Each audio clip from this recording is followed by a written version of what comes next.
Chapter 1095. Numerous riders galloped out of Great Peace City. They were all the best posthuman of Liang. The posthuman they rode was actually the emperor's beloved Fergana horse. The posthuman riders galloped wildly on the imperial street. Everywhere they passed, no one dared to stop them. The leader of the courier riders carried an urgent imperial edict that was 800 li away. The imperial edict did not follow the rules of etiquette. Other than being stamped with the national seal of Emperor Liang, there were only 4 words on the golden silk: fight or retreat. When the courier riders galloped out of the city, there just happened to be a person slowly walking through the southern city gate. The Fergana horse actually passed right through this person's body. There was no scene of the person being thrown off his horse, nor was there a scene of flesh and blood. The rider continued south to deliver the urgent secret edict. The visitor from Great Peace City still entered the city unscathed. There weren't even any soldiers patrolling the city to capture this person. All of the soldiers and commoners near the southern gate ignored him. After he entered the city, he went all the way to the Shemaway courier station and stopped under a dragon claw scholar tree. He saw 14 men with sabers walk out of this courier station that was specially provided for the soldiers of the Su family. They all mounted their horses and headed towards the imperial city. The young man under the dragon claw scholar tree followed behind like an immortal riding the wind. From beginning to end, no one looked at him. However, he recognized them, or rather, he could guess their identities. The leader of the group was an old man called Feng Ling. He came from the grasslands of Liaodong and was a fierce general under Su Zhao's command. He was 60 years old and had become a third-rank high official in the capital 2 years ago through his own military achievements. It had to be known that at the beginning of summer last year, Su Zhao had only been a second-rank high official. The last rider was Zhu Changfu, who came from the horse bandits of Liaoxi and was the founder of the fish drum camp. He had not recovered from his heavy injuries and was temporarily in the capital. He was unable to follow the cavalry of the Su family down south. Next was the surrendered General Zhang Dujin. In the end, he retired from the position of commander of the Lotus Seed Camp. Qin Yun was an old soldier and had only been a high official, like a sergeant, in his entire life. Zhao Fengyang, a native of Jizhou, was the most senior scout in the Su family's army. Ever since he was shot in the back by a poisonous arrow, he would fall ill every time it rained. The pain seeped into his bones, so he had no choice but to retire from the army. Song Kaiwan, nicknamed Shaking Head Scholar, had studied for a few days and liked to shake his head when talking with people. He used to be the military advisor of a group of bandits in Liaoxi. However, he ran into Su Zhao, who was still a lieutenant at that time, and was wiped out. Song Kaiwan profited from his misfortune and turned from a bandit to a soldier. As he grew older, he found it harder and harder to ride a horse, so he opened a restaurant in Great Peace City. As long as one was a comrade of the Su family's cavalry, there would be enough meat, wine, and food to fill their stomachs. Thus, he had been doing business at a loss all these years, but the old scholar didn't feel any heartache. He was always nagging at his wife and children. In total, there were 14 of them. They were all old men who had luckily survived the rain of spears and arrows. They should have spent their later years in the capital. At this very moment, the 2 northern regimes that historians would call Northern Han and Eastern Yu had been destroyed one after another. During this period, Su Zhao first forced the death of Northern Han's great general Fan, who had the reputation of being the divine wood of the great Han. Like a hot knife through butter, he led his army to break into the imperial palace and rode his horse into the throne room. On the other side of the southern expedition, Lu Xingxiang led 1,000 cavalrymen into Luzhou on a snowy night, opening the door to Eastern Yu in one fell swoop. Gu Jiantang easily captured half of the country without shedding a drop of blood. Next to the bed of the Zhao family in Liang, there were no outsiders sleeping soundly. Afterwards, the Zhao family's son stood on the side of Su and Gu, 2 young and strong military officers who had rendered meritorious service. Against the objections of the masses, he insisted on a decisive battle that would decide the fate of the world with Dechu, whose soldiers and majestic armor were not inferior to Liang's. However, after the Battle of Jinghe, the battle to the death at the imperial concubine's grave, and several major battles in succession, Liang's troops, who had always held the absolute advantage in the previous battles, began to suffer setbacks one after another. Until the two armies confronted each other at the western wall, neither side dared to claim that victory was in their grasp. Moreover, De Chu had the war Saint Yi Baikue, who was known to be victorious in 100 battles, personally holding the line. The people in the Liang imperial court began to waver. Following Su Zhao's holding back for a long time, the rumors and slanders in the capital covered the sky and covered the earth. There were even several extremely important secret spy reports that were sent into the imperial palace with irrefutable evidence. The De Chu emperor's personal sealed secret letter was placed on Su Zhao's desk in the barracks. He wanted to rule the world together with Su Zhao, who had suffered grievances in the Liang imperial court. The pro-war faction in the imperial court that advocated first conquering De Chu and then conquering the world did not have many people to begin with.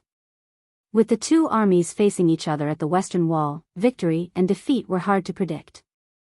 If they lost, they would lose the entire northern territory that they had fought so hard to conquer. Even Gu Jiantang, who the imperial court had placed high hopes on, began to choose to remain silent and slow down the speed of their advance to the south. As a result, no one in the Liang imperial court was willing to speak up for Su Zhao. All of Su Zhao's past acts of overstepping his authority were listed out.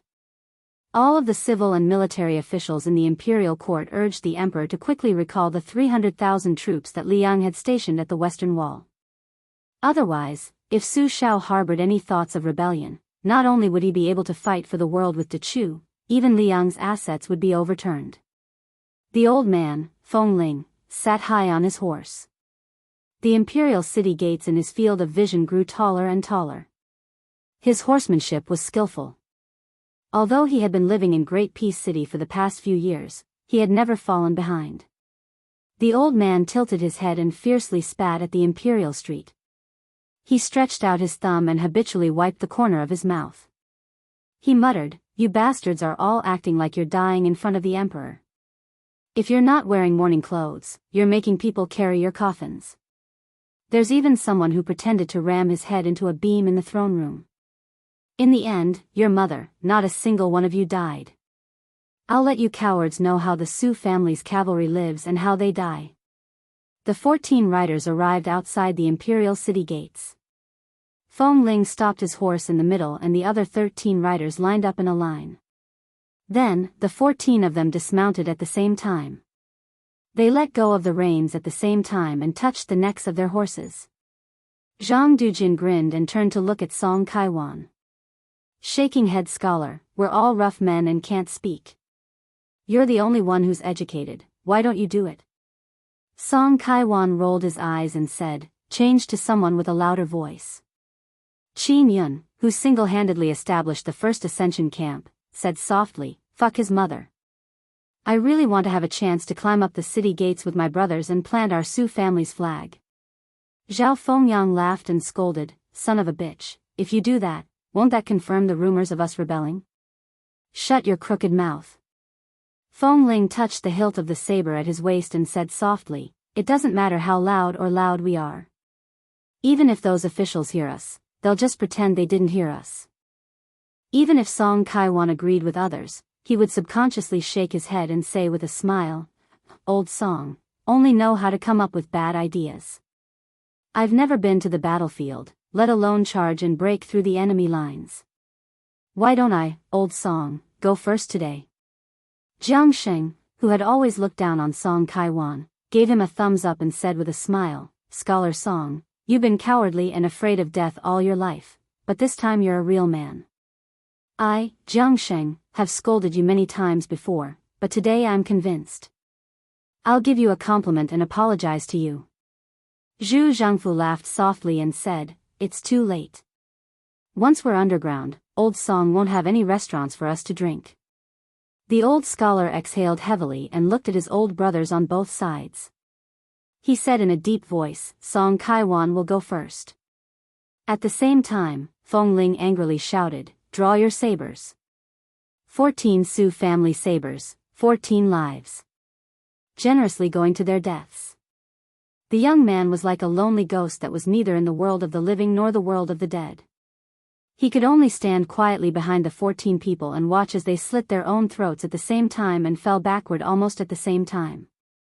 He walked to Feng Ling's side, squatted down and slowly stretched out his hand, as if he wanted to help the old man close his eyes. Dantong Pass. Inside the pass, there were restrictions and countless sentries. Outside the pass, there were nearly 1,000 elite cavalrymen patrolling the area all day long. Chapter 1096. They appeared to be a large group of nobles protecting the pass, but everyone inside and outside the pass knew. Even the young children and youths knew that they were pitiful hostages, who could not be sure of their fate. Their life and death depended on whether their parents had won the trust of the old man sitting on the dragon throne of Great Peace City. Dantong Pass, which would not appear in history books in the future, imprisoned many of the royal relatives and nobles who would affect the structure of the dynasty in the future. There was the king of Bailiang's concubine Wu Su and the second king of Bailiang Su Fengnian, the only son of the Duke of Huainan Zhao Ying, the future crown prince Zhao Zhu, the eldest son and daughter of the general Gu Jiantang, and so on. They had one thing in common, and that was that their relatives outside the pass were all staunch supporters of war. They could decide the situation of a time, a place, and even a dynasty or a country. But the most important of these people was undoubtedly the female sword immortal, the current sword crown of the Wu family, Wu Su.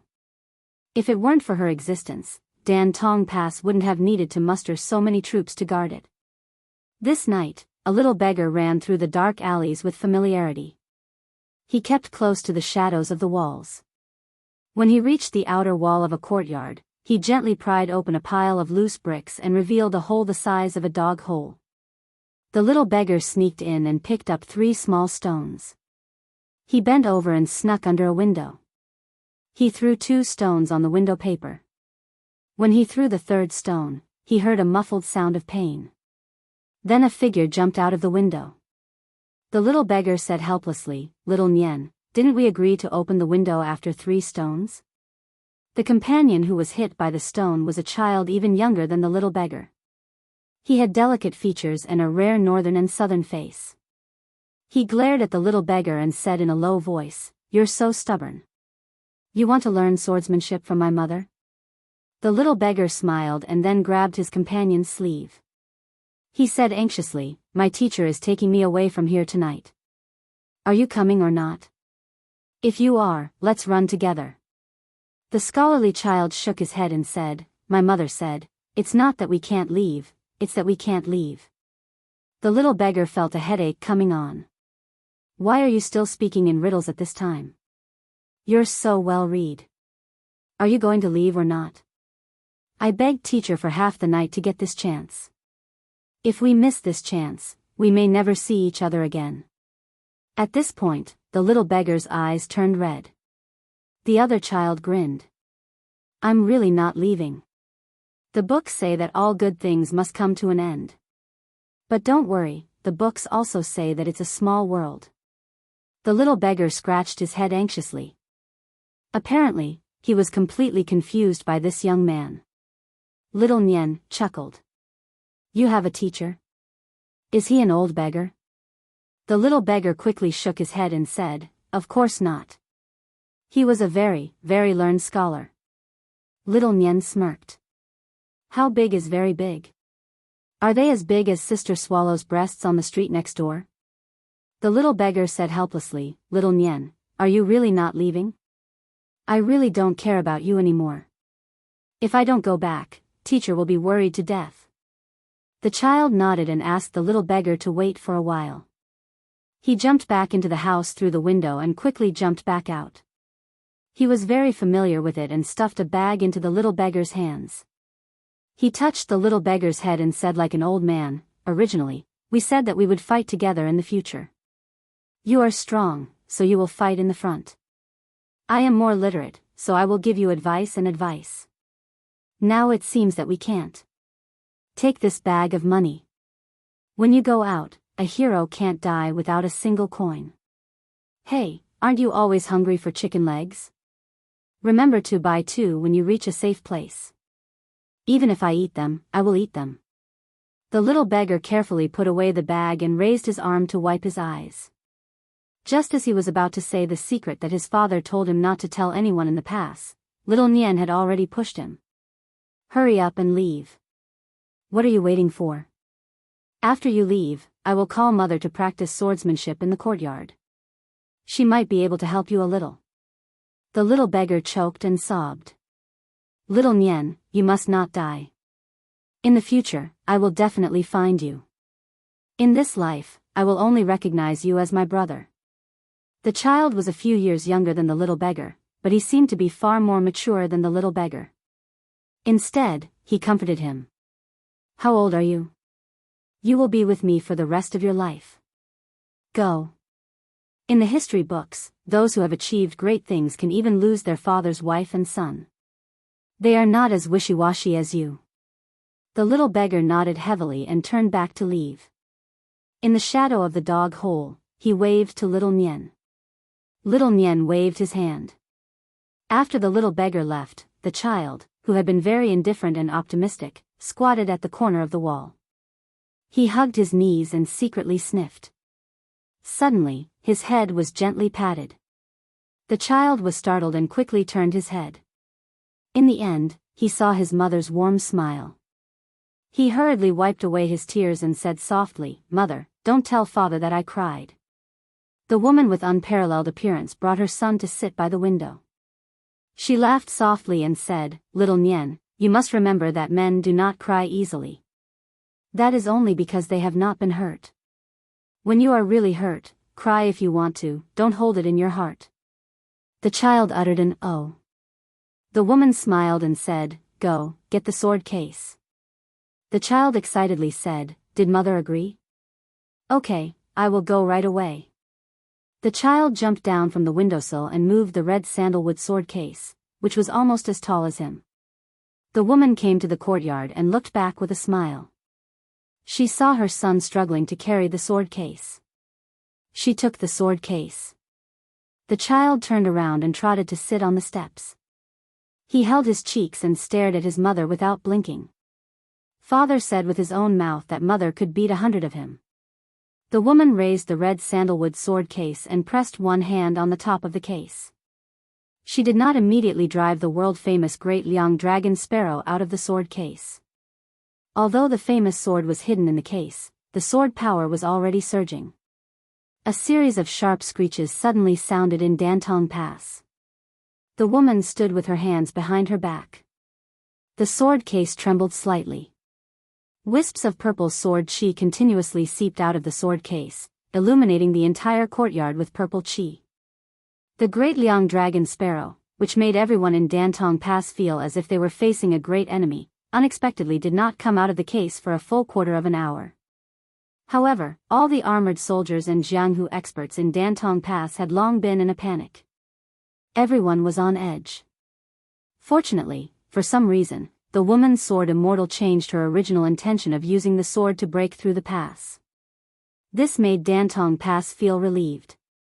To be honest, they were 30% vigilant, 30% fearful, and 40% respectful of this woman who came out of Wu family's sword tomb.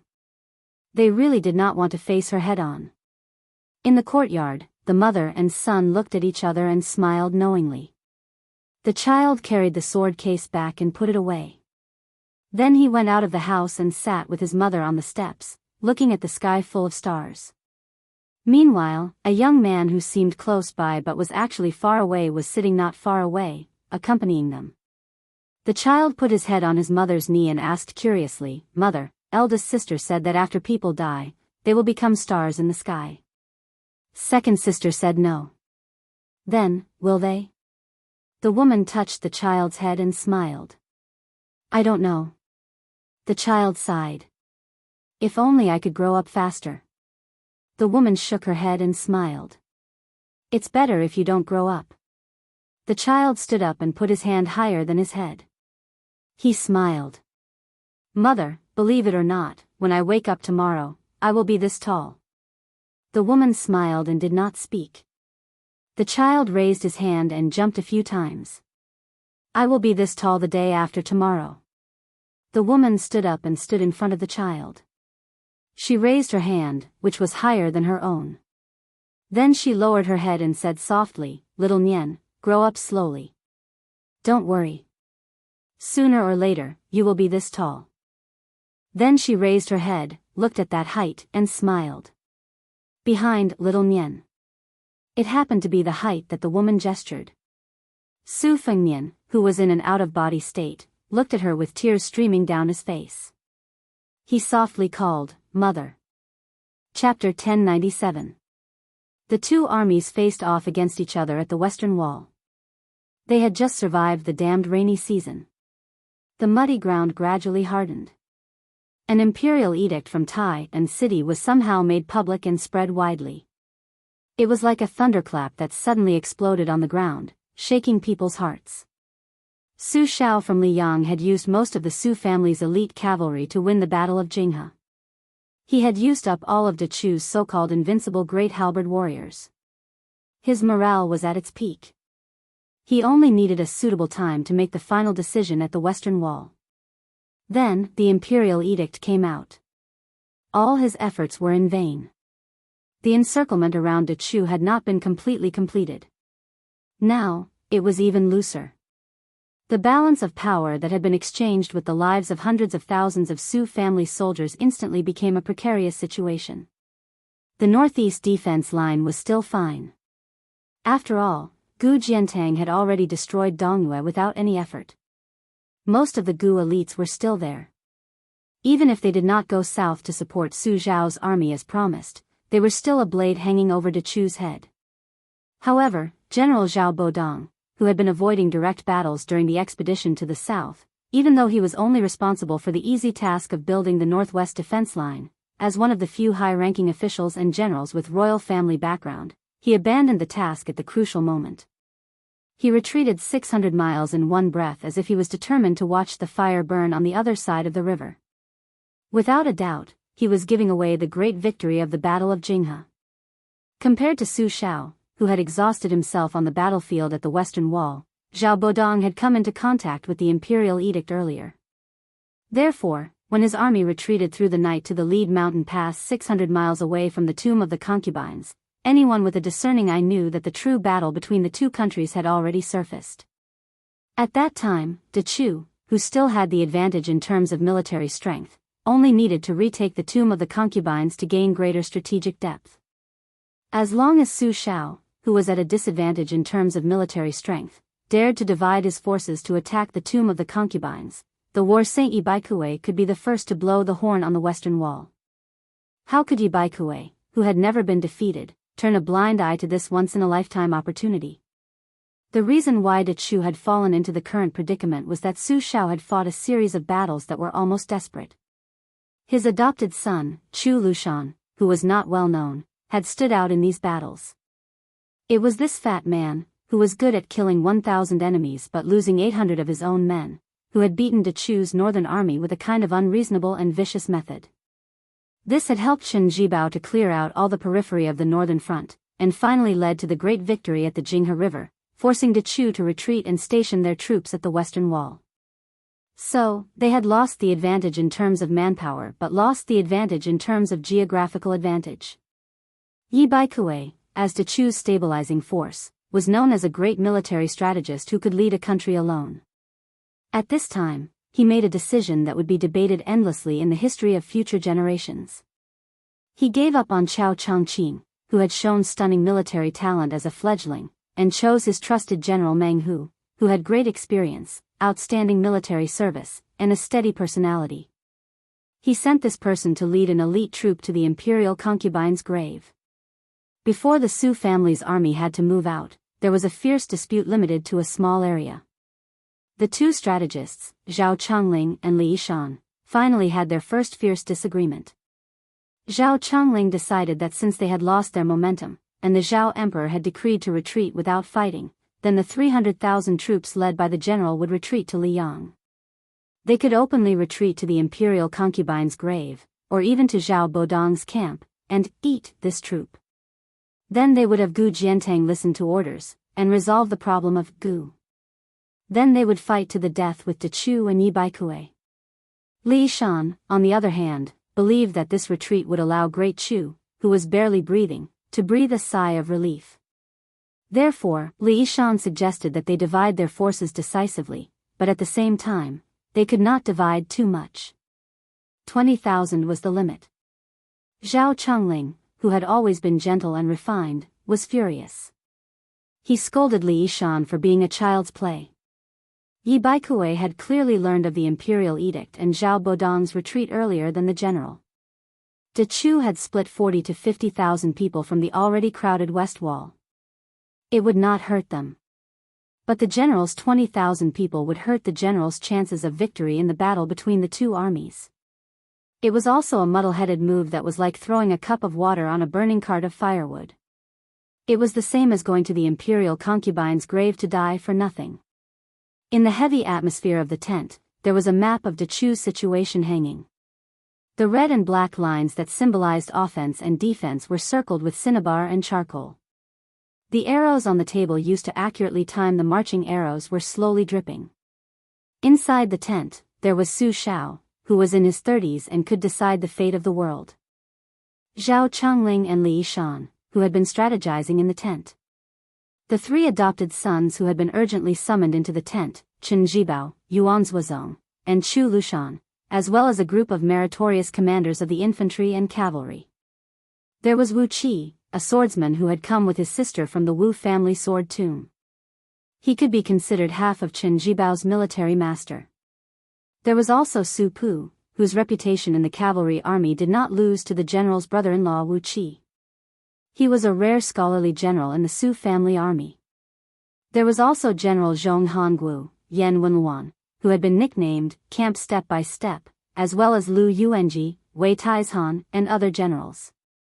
It could be said that if the dozen people in the tent were successfully assassinated, only half of them would die, and the world would be to choose. Su Fengnian turned around and looked at these familiar and unfamiliar faces. They were the ones who had fought for Su Shao. They did not see a young person standing under the map, his finger gently moving along the red and black marching routes. At the top of Wudong's Lotus Peak, the three people entered the spring and autumn to see the spring and autumn. This person had appeared in the tragic battle of Jing River, and then followed them to the western wall. But in his eyes, the people and objects in the spring and autumn were only divided into black and white. His joy, anger, sorrow, and joy would not affect the people in the spring and autumn. At this time, Zhong Hongwu had not yet taken control of the northern Liang cavalry.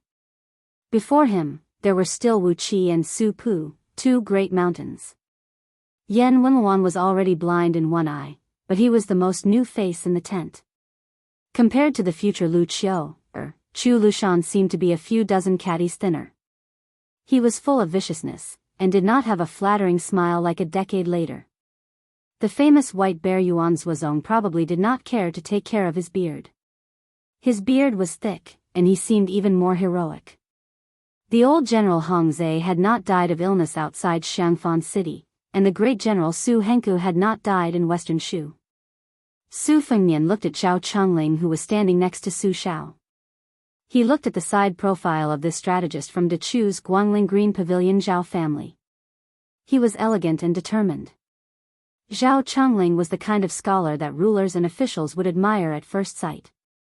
When attacking De Chu, where the country was, Zhao Chongling did not show any mercy. On the contrary, the chief of the Su family's cavalry, De Chu, mostly came from his plans. Zhao Chongling was the main, and Li Yishan was the support.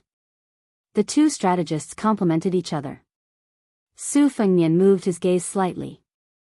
The humble strategist who had been willing to let Zhao Chongling cover his edge had a calm expression under Zhao Chongling's aggressive questioning. At this time, his master's expression was still very good. Chapter 1098. Li Yishan, who rarely argued with people, did not refute Zhao Chongling. He walked under the map and pointed at the concubine's grave. He looked at the people in the tent and said, Yi Baikue has already sent troops here. It is clear that if we were in his position, would send two groups of soldiers, one light cavalry to deal with our reinforcements, and one slow heavy cavalry as a backup. There are countless silvers in the West Chu treasury, this is something everyone knows. Otherwise, our great general wouldn't say that after winning a battle, he would go to a mountain of gold and silver to have a good sleep. When Li Yishan said this, even Zhao Chunling's expression softened. Su Shao grinned in embarrassment. The other generals smiled knowingly. Li Yishan continued, Great Chu has 2 gold nuggets. Those hundreds of thousands of great halberd warriors have been proven by us to be outdated and of little value. However, whether or not the 60,000 heavy cavalry under Yi Baikui's command are a burden remains to be discussed. Raising heavy cavalry burned money. 1 normal cavalry was the price of fattening 3 or 4 elite light cavalry. The pros and cons were clear. The cons were that heavy cavalry were hard to move before the battle started. Putting on the armor was slow, and getting on the horse was slow. It could be said that other than getting on the horse to charge after everything was ready, everything else was slow. Also, turning was even slower. After successfully charging through the enemy formation, they could not stop. They had to circle around a large radius to cushion the blow before they could successfully turn and start a second charge. On a suitable battlefield, the heavy cavalry that many light cavalry generals ridiculed as one-shot deals are the kings of the battlefield. The concubine's grave, which is wide and easy to charge, is a suitable battlefield for Dechu's heavy cavalry to perform. Changling said that if we divide our forces and go, as long as we do not have more than 50,000 people, we are going to die. Li Shan's words were rushed. He clearly did not want to waste an inch of time. But he instinctively paused here and then said, Of course, we are going to die. Li Shan quickly flipped his palm and continued, As long as we can take down Dechu, then we can take down Shu, Tang, and Nanzhao. That will be a small matter, as easy as turning over one's hand. We don't doubt it at all. It was precisely because our Su family's armored cavalry took the lead, charging forward battle after battle, that we were able to reach the western wall in one spurt of energy. But if we choose to retreat at this juncture and avoid the brunt of the attack, not only will we be able to defeat Dechu, but it will also be difficult to say whether the Grand General will be able to continue to hold military power. Many of us have died, and more people will die in the future. However, at this time, 20,000 less people will die in the imperial concubine's tomb. All of our Su family members who died before will have died in vain. Li Shan did not look at Zhao Chengling. He stared at Su Shao and said gravely, Grand General, please let one person lead 20,000 light cavalry to die. Chen Jibao, who had rushed to the tent after patrolling various battlefields, said calmly, Foster father, there is no need for 20,000 people. Give me 15,000 cavalry.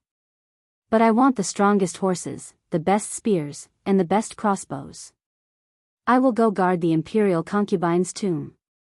Zhao Chengling stared with a complicated expression at this young general he thought highly of. Yuan Zuozong reached out and rubbed his beard stubble. He said with a smile, Jibao still needs to understand the abilities and habits of the captains of the various armies in order to be able to command the last battle with ease. There are so many foreign troops and surrendered generals. We cannot delay. Let me, an idle person, go to the imperial concubine's tomb. Chu Lushan suddenly snickered and said, Yuan Baixiong, are you more familiar with this kind of battle where everyone dies together? Do you not feel ashamed to fight with me? Li Shan said calmly, Yi Baikue has the advantage in this battle of the imperial concubine's tomb. We will split into 2 groups and die first. The former will die slowly, the slower the better. It is best if we use up all of Dechu's light cavalry. We must even let Dechu's heavy cavalry make a charge. Zuozong is skilled in cavalry battles that preserve strength. Yuan Zuozong nodded. Chu Lushan glared and said, Then the troops in the back should be mine, right? Li Shan shook his head and said, If both sides are wounded, you can go. But in that case, Dechu will win in the end. Yi Baikue can continuously send troops to the imperial concubine's tomb. That will become a war of attrition against us. Other than using up the Grand General's strength, it will also use up Great Peace City's patience. But we cannot afford to lose in any aspect. Chen Jibao said with a smile, I will go. Give 15,000 cavalry to Zuozong. I only need 5,000 in the back. As long as Zuozong can delay until Dechu's heavy cavalry enters the battlefield, I can guarantee to eat them all so that Yi Baikue will not dare to use a single soldier to touch the imperial concubine's tomb. Zhao Chongling said worriedly, what if Yi Baikue suddenly starts a decisive battle now? Commander-in-Chief Su Shao gently patted the shoulder of this strategist, who had the reputation of watertight, flawless planning, and laughed heartily. Didn't the spy report say that the big trouble, Chao Chongqing, is still in the south? Since Yi Baikue didn't use this person, it means that he probably doesn't dare to fight too early. What's more, he has the advantage now. He is a big shot of the Great Chu. There is no need for him to gamble with us, a group of barefoot paupers. The elegant Zhao Chongling had a bitter smile on his lips. In the end, he did not persist in his opinion.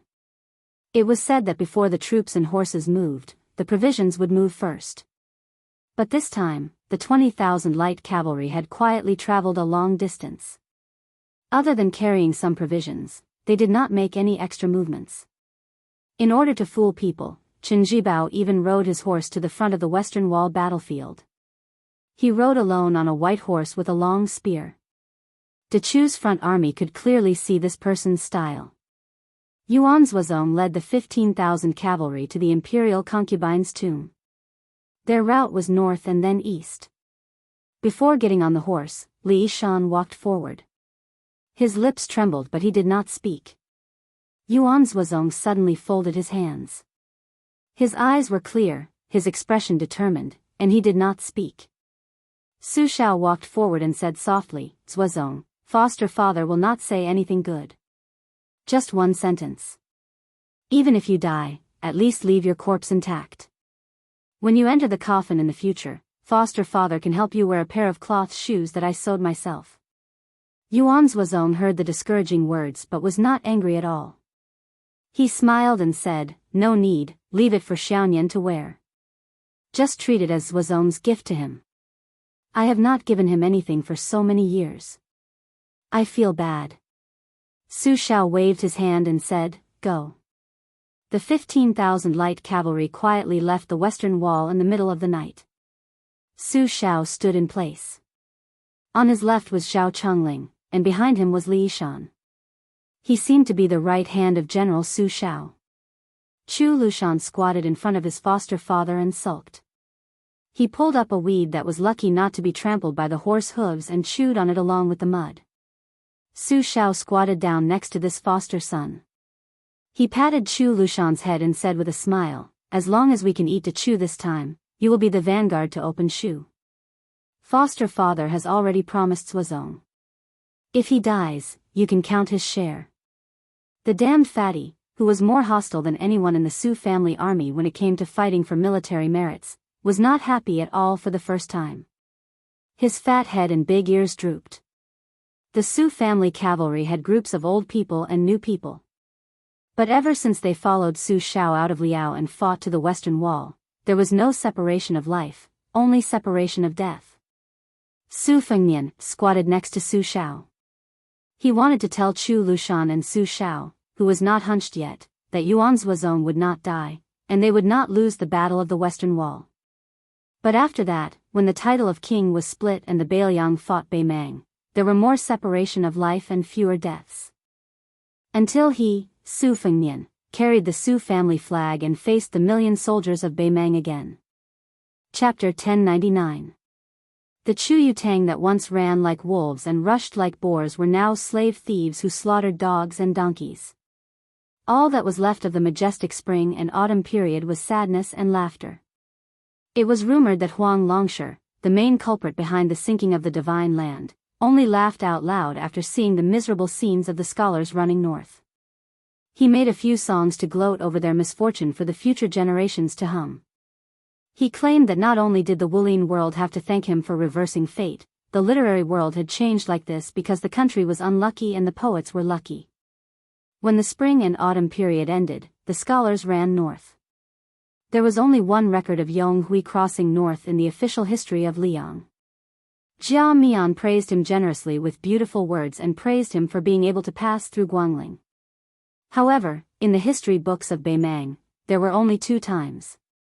Other than the simple Yonghui crossing north, there were more records of the second crossing north before Su Shao became the vassal of Bailiang.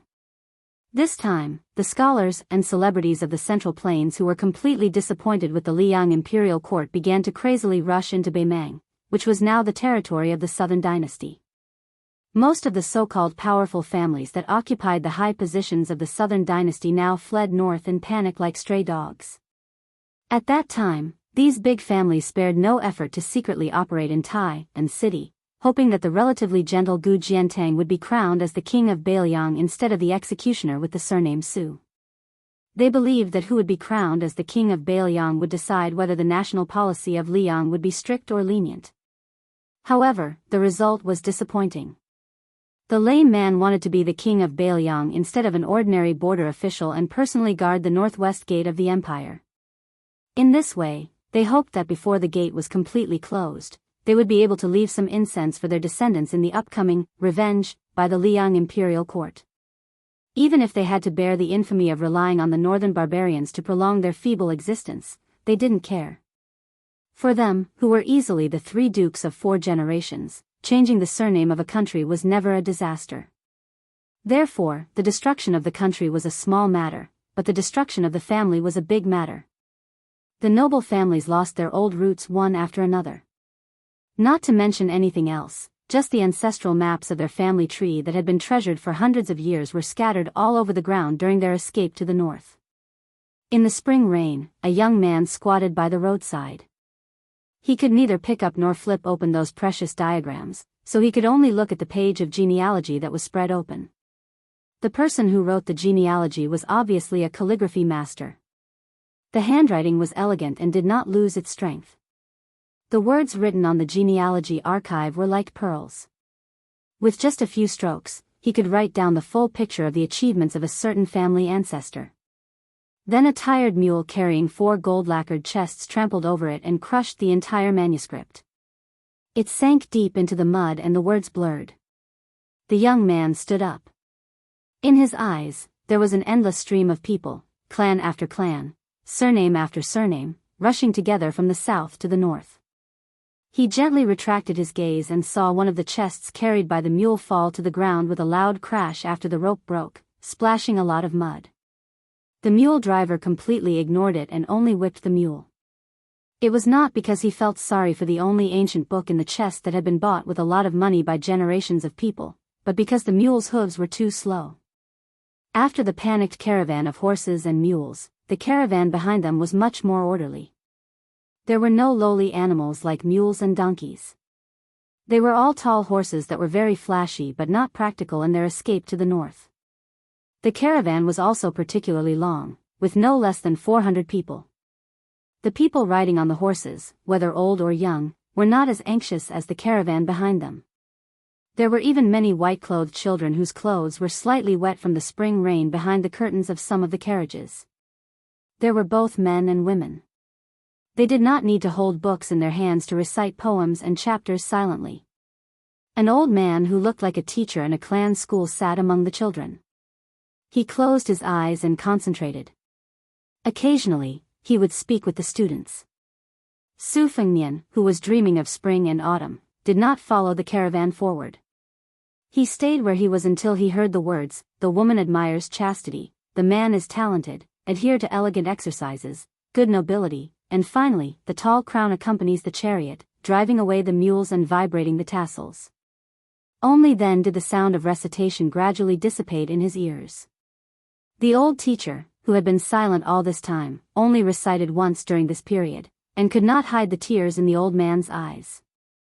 "Be righteous and retire, the bandits suffer losses." Su Fengnian thought to himself. They were not the stray dogs that were despised in the history books of later generations. They were probably the ones who were truly in the north. They should return home one day to worship their ancestors. However, that teacher would definitely not see the willows, moss, and fireflies of his hometown for the rest of his life. Suddenly, an old Confucian scholar who had no one to rely on walked out from the crowd and stared at Su Fengnian. Presumably, in the eyes of the living in the world of the living, the old Confucian scholar had long been accustomed to the old Confucian scholar's foolish behavior. Along the way to the north, there were too many old people who died of illness, anger, or drowned. The old Confucian scholar with the spring rain on his head twirled his beard and smiled. I finally see you. You've already predicted this? Su Fengnian opened his mouth out of habit. Although he was speechless, since this old Confucian scholar who would gift him a steamed bun in the future could see him, he should be able to see him speak. The old Confucian scholar who looked like a lunatic talking to himself nodded and smiled. I've said it before. Oh no, I'll say it to you one day in the Tuma Pass. I, Yuan Qingshan, am not considered heaven and earth in this life, but only a human. The dream that Zhao Shituan bestowed upon your younger brother, Su Longxiang, is a long night road, and that steamed bun can be considered a lantern that points the way. Yuan Qingshan smiled and said, 2 dynasties destroyed Buddhism, and only Bailiang sincerely believes in Buddhism. Since you're willing to shoulder the heavy burden, then you should receive Lu Songtao's fate, and thus build the lantern skeleton. Therefore, that bowl of blood from the dragon tree monk should also light the wick in the cage. It's a pity that I haven't seen the other 2 of you with my own eyes. Su Fengnian asked, aren't you worried that Beimang will be destroyed by Liang? Yuan Qingshan shook his head and said indifferently, dynasties can rise and fall, but noble spirit must exist forever. Chapter 1100. Su Fengnian looked up at the gray sky and said softly, this me has already seen Qi Xuanzhen slaying demons on the demon-slaying platform with his own eyes.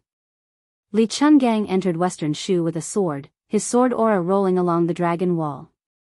The sword emperor of Western Shu guarded the gate for the emperor until the sword was destroyed and he died, trampled into meat paste by horse hooves. Dong Tai rode a donkey into Jianghu.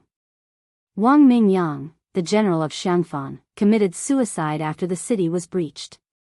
He died holding an old jar with the bones of his wife and children in it. He once used this jar as a cooking utensil. I've seen many people, but I've never found what I should be looking for. Yuan Qingshan talked about the mysteries of heaven but did not reveal them. 3 people at once dream of spring and autumn, each of them has their own search. It's none other than the roots of Confucianism, Buddhism, and Taoism. The latter 2 are naturally close to you. Actually, you don't need to look for them. They've already found you. You only need the other 2 to come back to their senses. You don't have to worry too much. As for the noble spirit of Confucianism, if you deliberately look for it, you probably won't find it. Even if you look for Chao Dei, Chao Qingyi, Zhang Julu, Grand Secretary Zhang Baiyan, I fear that even if you search through the entire spring and autumn period, you will still find nothing. Su Fengnian sighed, then how can I block the way?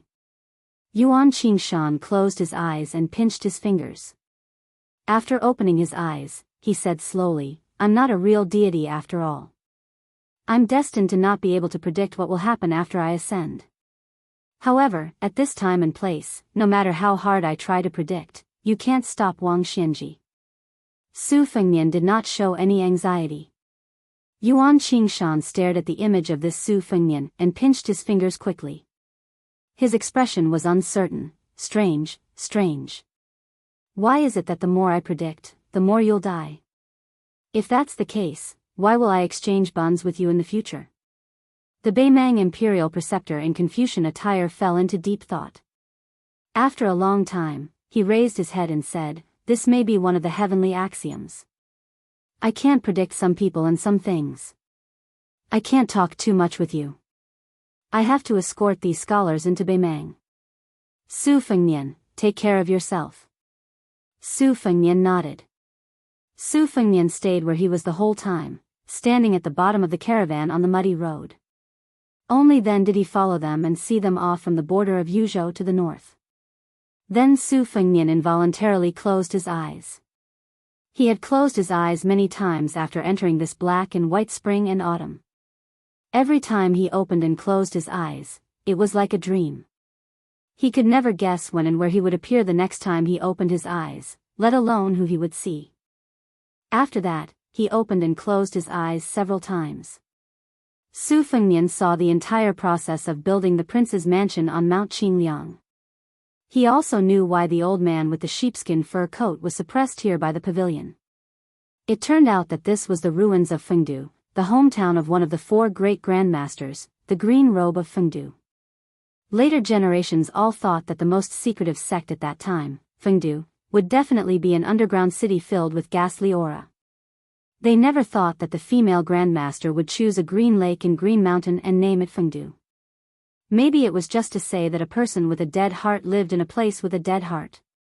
Maybe there was no reason, but the woman fell in love with the green bead in the yellow sand of the desert and liked the same color as her clothes. The one-armed, swordless old man occupied the mountain by himself and repelled the new prince of Bailiang, Su Zhao's hundreds of elite riders. Later on, Su Zhao carried wine up the mountain by himself several times. They were all good wine from the central plains that was hard to buy with money in the poor land of Bailiang. He would sit by the old man's side and talk about things that he usually couldn't say out loud.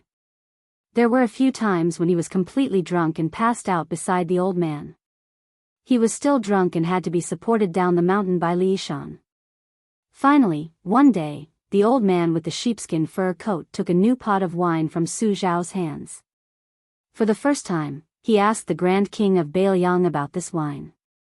Su Zhao said bluntly that this nameless, inferior wine was far inferior to the good wine of the past, but it was cheap. Not only was it enjoyable to drink, it was also very intoxicating. That was enough. The old man took a sip and said that this wine was actually called Green Ant. In the past, people urged him to drink it, but he also disliked the inferior quality of this wine. Later on, his second sister wrote a poem and the Green Ant wine became known outside of Bailiang for the first time. It was also popular in the court of Liang. This should be the origin of this wine. Later on, he closed his eyes and opened them again. During this time, he saw the two girls who came to Wutong'an on Mount Qingliang for the first time. One of them was still called Red Musk, while the other was still Blue Bird. However, she had an additional surname, Wang Blue Bird. However, at that time, the two girls' temperaments were completely different. Red Musk had a strong Beimang aura and her eyes were as cold as knives. She was hostile to everyone she met, even the young master of Bailiang, His Royal Highness, Su Fengmian, was no exception. Blue Bird was the complete opposite. Her father was the youngest of the four grandmasters, the immortal of spear who died the latest. Wang Xiu had a daughter in his later years and doted on her very much. When she came to the mountain for the first time, she did not appear in the world as a maid, but as a guest. At that time, Wang Xiu's junior martial brother Lu Yanbing, who had not changed his surname, brought the girl into the palace. However, she did not meet the young Su Fengmian. Later on, Chen Zhibao committed treason and murdered his own master. Lu Yanbing had once single-handedly challenged the king of Bailiang, who had 500 cavalry escorts. In the end, he was stopped by Jian Jiuhuang after 8 strikes. Su Shao, who had always been very rude to the martial artists of Jianghu, allowed this martial arts genius to leave and gave him 3 chances to take revenge. After using up all 3 chances, Lu Yanbing did not manage to kill Su Shao, nor did he manage to kill Chen Zhibao, who was at the peak of his power at the border.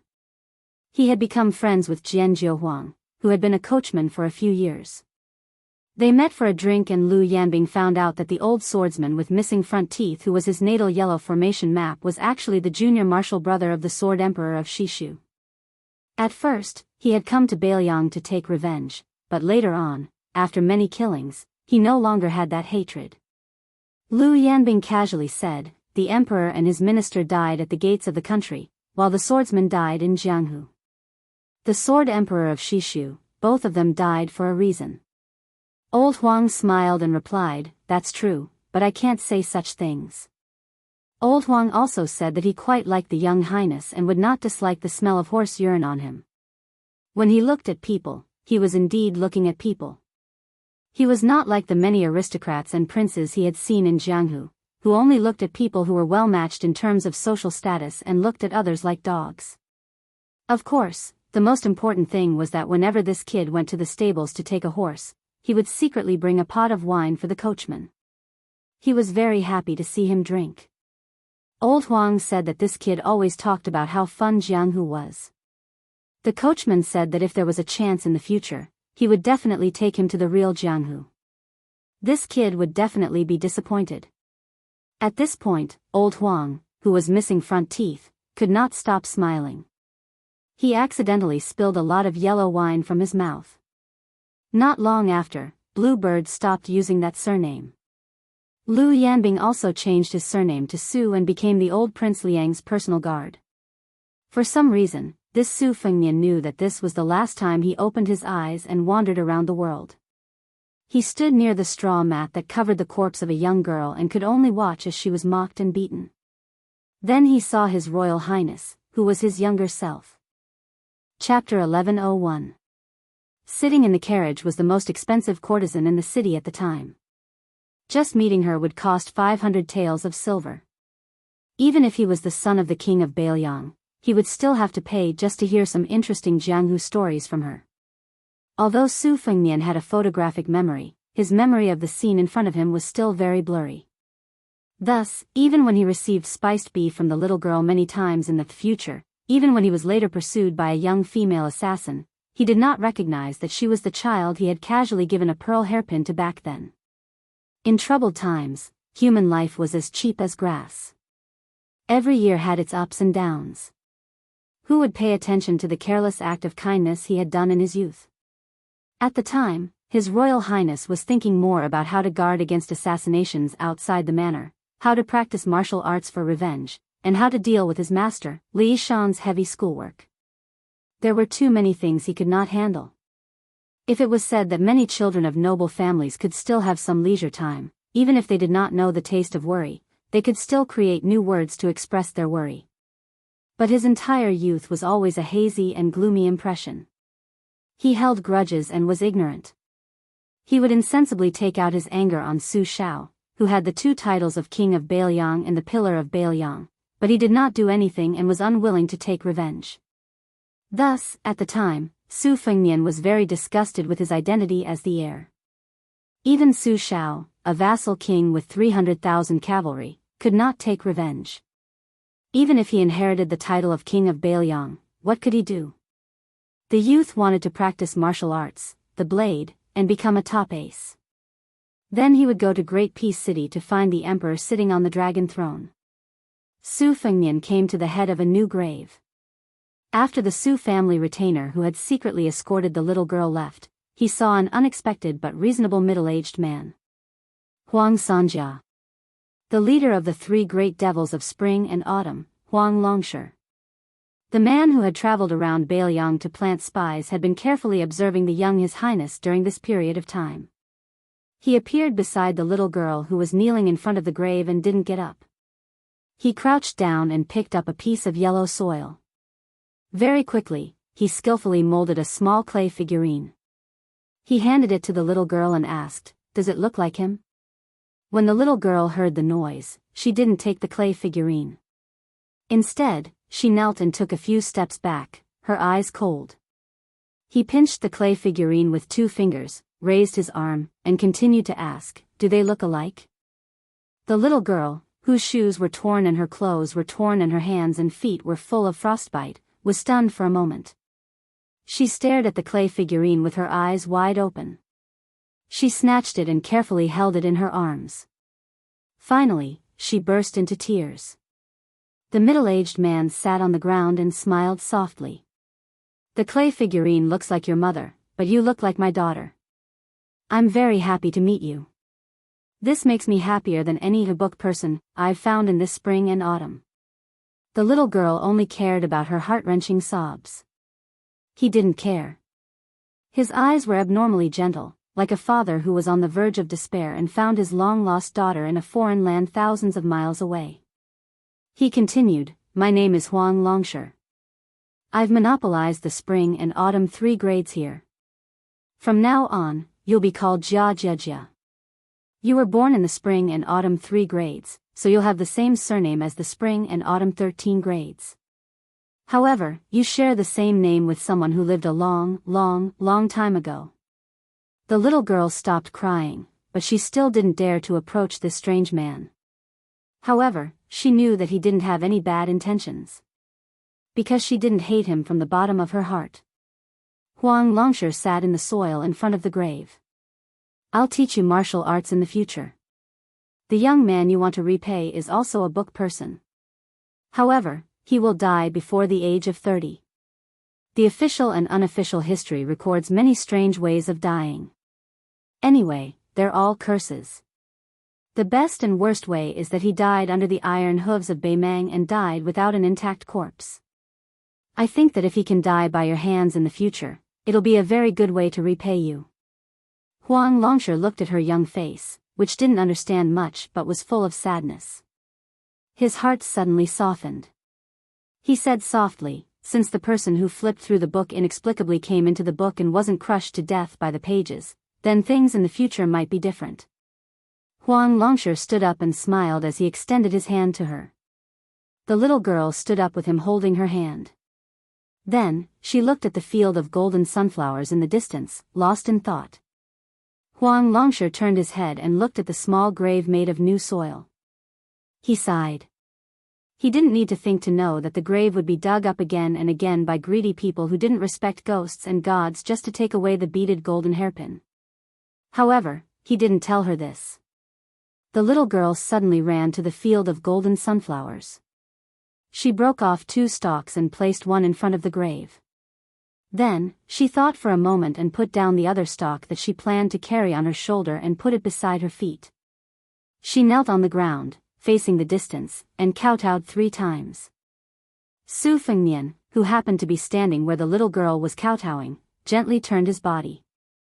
The 1,000-character classic of the 300,000 elementary studies opened with the grand 8 characters, heaven and earth black and yellow, universe primitive and desolate.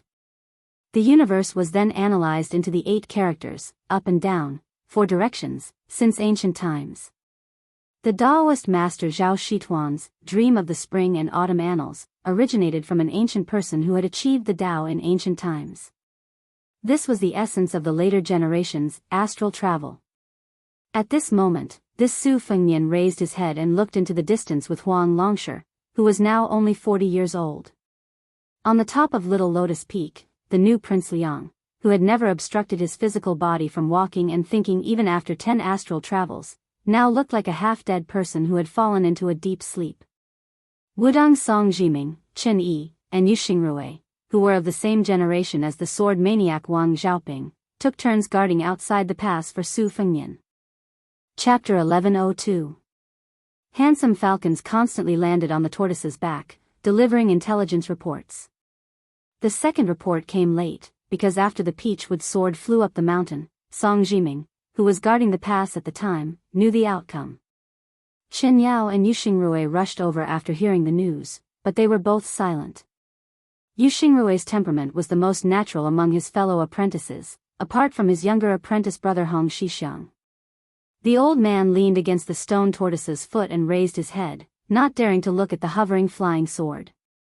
Chen Yao, who was even older than the current Wudang sect leader's master, sat beside his younger apprentice brother and said softly, "This can be considered a happy funeral. Don't let younger apprentice brother Wang leave uneasy." Yu Xingrui nodded woodenly and said, "The sect leader is gone. Younger apprentice brother is gone. Younger apprentice brother Wang is gone. Elder apprentice brother Song also said he would be gone soon. It's only been a few years, but the 6 of us," Chen Yao laughed. "But they left without any regrets. Think about it, Jade Axe was brought up the mountain by you, and so many other juniors also went up the mountain. In the future, there will be new generations of people coming up the mountain. Sometimes, when I look at those young faces, even a rigid old antique like me can't help but want to laugh." Yu Xingrui sighed and said in a muffled voice, "I'm not as open-minded as you." Chen Yao joked, "Your disciple is stronger than you." Yu Xingrui said in a low voice, "If he dares not take back younger apprentice brother, he can continue to be the sect leader. I don't recognize him as my disciple anyway." Chen Yao said angrily, "Are you still being reasonable? I'm in charge of the discipline. You want to be beaten at your age?" Yu Xingrui suddenly laughed and rubbed his cheeks. He sighed and said, "When we were young, it was Uncle Peng who was in charge of the discipline on the mountain. I always liked to go against Uncle Peng. When he was angry, he always said that if he had the ability to be the sect leader, he wouldn't care about me. I never thought that Jade Axe would become the sect leader. I have no regrets now. Qin Yao said worriedly, it's not good to stop them one by one. Yu Xingrui, who had been in Jianghu for the longest time, shook his head and said, it can't be helped. Among the top 10 masters of the world, except for the recent kidnapping of Gao Shulu, the devil Luo Yang and the broken spear Deng Mao, when have I heard of any other two fighting side by side? Moreover, this time Dong Tai was on Wang Xianji's side. Even if Chao Chongqing wanted to interfere, De Chu had already restored his country and would not leave Guangling Road. Taking a step back, even if someone was willing to join forces with Little Ping, would our junior brother be willing? Taking a step back, if he was really willing, he probably wouldn't be able to use that final sword strike. Taking a step back, blocking Wang Xianji is not stalling for time. Wang Xianji's walking speed is not slow, but it is definitely not fast. The people blocking her are all using their own methods to find flaws. Qin Yao said helplessly, if only junior brother were here. In this kind of battle, one person is more useful than 300,000 cavalry. Yu Xingrui thought for a moment and said, it's better to rely on yourself than on others. Only those who cherish their own good fortune will come here. Qin Yao said no more. The two sat on the other side of the turtle hunchback and suddenly heard their senior brother Song Jiming cry out in surprise. The two old men stood up to take a look and were finally relieved. They looked at each other and smiled. One of the Su Fengnian came back to his senses, but did not return to his body. He stood near the peachwood sword and lightly bowed to the three Wudang Zhenren. A month later, the moon shone on the summit of Kongzhao Peak. Qin Yao waited for the return of the second Su Fengnian. In front of him, there was a nimble ball of purple gold qi that surrounded this Su Fengnian leisurely. The Su Fengnian lay on his side at the edge of the cliff, one hand propping up his head and facing the outside of the mountain. Sleeping in the spring and autumn, sleeping in the spring and autumn, the stone root lies high and forgets the year. Not sleeping on a blanket, not covered with a blanket, heaven and earth as the bed, covered with a bright moon. Thunder rumbled and lightning flashed, Mount Tai destroyed, the ocean 10,000 feet high fell from the sky, black dragons screamed and frightened ghosts and gods. I was sleeping so soundly, eyes to nose to life, heart to heart. Continuous breathing, silently holding on, the void is extremely quiet. Essential Qi floating Dan pool, inside the divine water ring 5. Call Jiating, summon the spirits, my god is out of the 9 palaces, roaming the green and blue. Watching the sea in a dream, yin and yang are mentioned in the smoke. I don't know how many years have passed outside of the spring and autumn, this person who forgot his worries. Truly, he could sit back and relax. There were already 3 Su Fengnian on the mountain, sitting, lying, or standing. Only the last one was left. In the early morning, the sitting Su Fengnian began to feel as if he was struck by lightning, as if he was trying to wake up. Qin Yao was shocked. Even if the old man did not know the mystery of the spring and autumn dream, he should know that this was not good news. Logically speaking, the latest spy report said that Wang Xianji was still in Hezhou and had not entered the Beiliang Road. Even if the Su Fengnian calculated something, at the very least, Su Yanbing could resist for a while. The new Prince Liang should not be so impatient. Could it be that he had encountered an irresistible setback in his dream? Qin Yao did not dare to speak. He could only resign himself to fate. Finally, the Su Fengnian opened his eyes.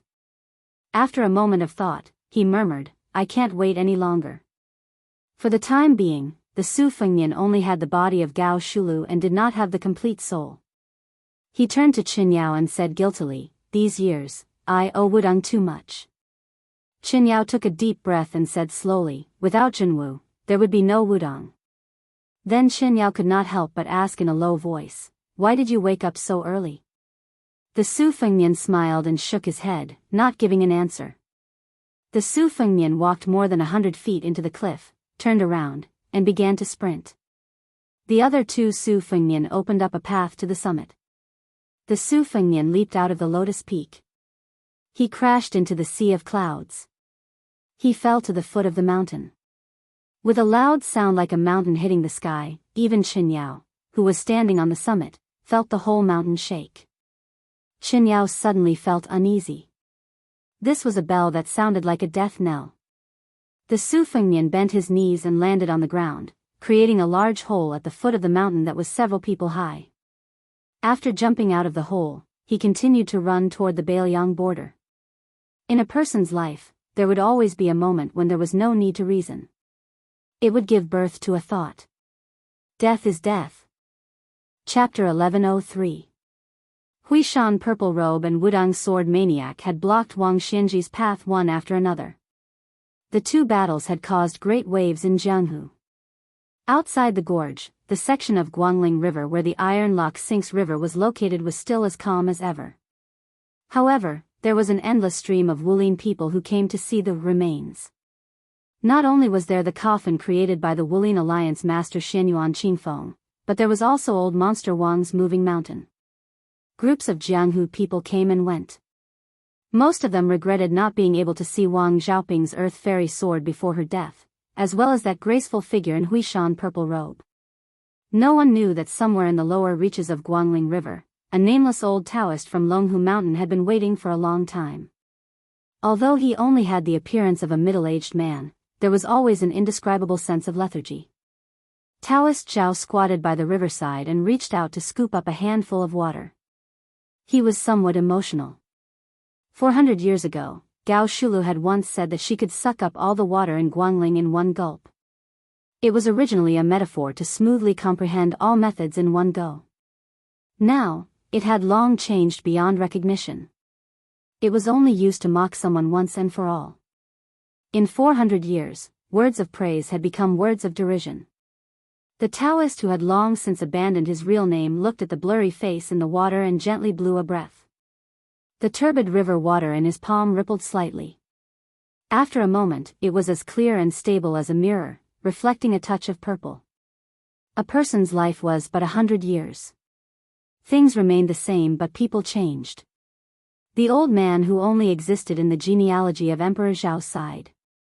He threw up the water mirror in his hand and bent two fingers. From the mirror, he pinched the corner of the purple robe. As the Taoist made this move, a woman slowly floated up from the surface of the Guangling River. This was undoubtedly the extremely obscure and profound move of the finger mystery realm, fishing the moon in the water. The woman was no longer curled up like a fetus. She sat cross-legged in the river, but her eyes were still closed. During this period of time, she was like a stone cow sinking into the river. Not only did she not retreat downstream due to the impact of the river, but she also moved upstream towards the mouth of the gorge. However, as a new qi lingered around her body, she began to flow down with the water. In the end, she was fished out by the old Taoist who had been lonely for 100 years. In the past 100 years, the old Taoist did not have a good reputation. What he did was also like a grass snake. He hid in silence and was very meticulous. This was where the Tao of solitary seclusion lay. The evil dragon was raised in the Earth Lung Mountain to absorb the fate of the Zhao family in the Dragon Tiger Mountain and nourish the dragon's main family in the Great Peace City. The old locust tree was transplanted in the lower Maui post house to suppress the evil spirits of the Su family and his son. He made a bet with the old fellow from the Taoist master's mansion, Zhao Xuansu, to trade a seal for a seal. However, he, Zhao Huangchao, lived in seclusion in the Dragon Tiger Mountain adjacent to Mount Hui. He befriended the father and son, Xianyuan Dandan and Xianyuan Jingsheng, who were polar opposites. It seemed to be a coincidence, but was there no secret? However, this kind of behavior never interfered with his great undertaking of 100 years. It was like a kind of leisure and elegant decoration, like a hermit who planted a plum tree in the courtyard. It was good that the flower bloomed, but it did not matter if it did not. Zhao Huangchao looked at the young woman who slowly stood up on the water. As she grew older, she became more and more similar. However, for some reason, some of the similarities became thinner. It was no wonder that Lu Songtao had chosen the latter instead of her at the last moment. Xianyuan Qingfeng opened his eyes. He was wary of this Taoist whose depth he could not see. Zhao Huangchao smiled and said, "You don't have to be like this. There are many legacies left for you on the Great Snow Plateau. For example, the wedding dress that Xianyuan Dandan did not have time to enjoy, and the pill of reassurance, that your father left for you to control your servants. They were all made by me. Xianyuan Qingfeng was skeptical. He sneered and said, "Oh? So you are the benefactor of the Great Snow Plateau, aren't you? You want me, as a junior, to repay the debt of my ancestors?" Zhao Huangchao smiled and shook his head. Not only was she not like her, she was simply not like her at all. Back then, that woman viewed the affairs of the world as either black or white. How could she be so calculative? That's right. If she was still that ignorant woman back then, how could she force herself to become a boneless person? She would also not be able to become the clever Huishan clan master and the vicious and merciless Wulin Alliance chief. Zhao Huangchao raised his hand as if he wanted to brush away the morning fog on the river. His tone was cold. He said, "I was on good terms with the two generations of Mount Hui in the past because I thought highly of Xianyuan Dandan's ambition and Xianyuan Jingqing's sincerity. However, they did not succeed. My unnecessary efforts were wasted. I have no complaints." Xianyuan Qingfeng asked, "Then why are you looking for me?" Zhao Huangchao smiled and asked, "Xianyuan Qingfeng, do you want to reconstruct your muscles and bones to build a real bodhisattva golden body and then cross over to celestial phenomenon? You should know that Wang Xinji gave up Martial Emperor City. It seemed that she did not leave any of her disciples behind, but in fact, she left a backup plan in Jianghu. If you want to be a true leader of Jianghu and not a leader of Wulin in name only, it is very difficult to avoid me. If you think I am a frog at the bottom of a well and talk too big, then let me put it another way. I can help you walk faster on the path of martial arts and avoid many detours." Xianyuan Qingfeng did not even try to hide her disdain. Zhao Huangchao had cultivated his body and qi for 2 or even 3 lifetimes as long as an ordinary person. Naturally, he would not get angry because of this. He said calmly, "Just now I thought of half a sentence, which is to let people fight for their dignity.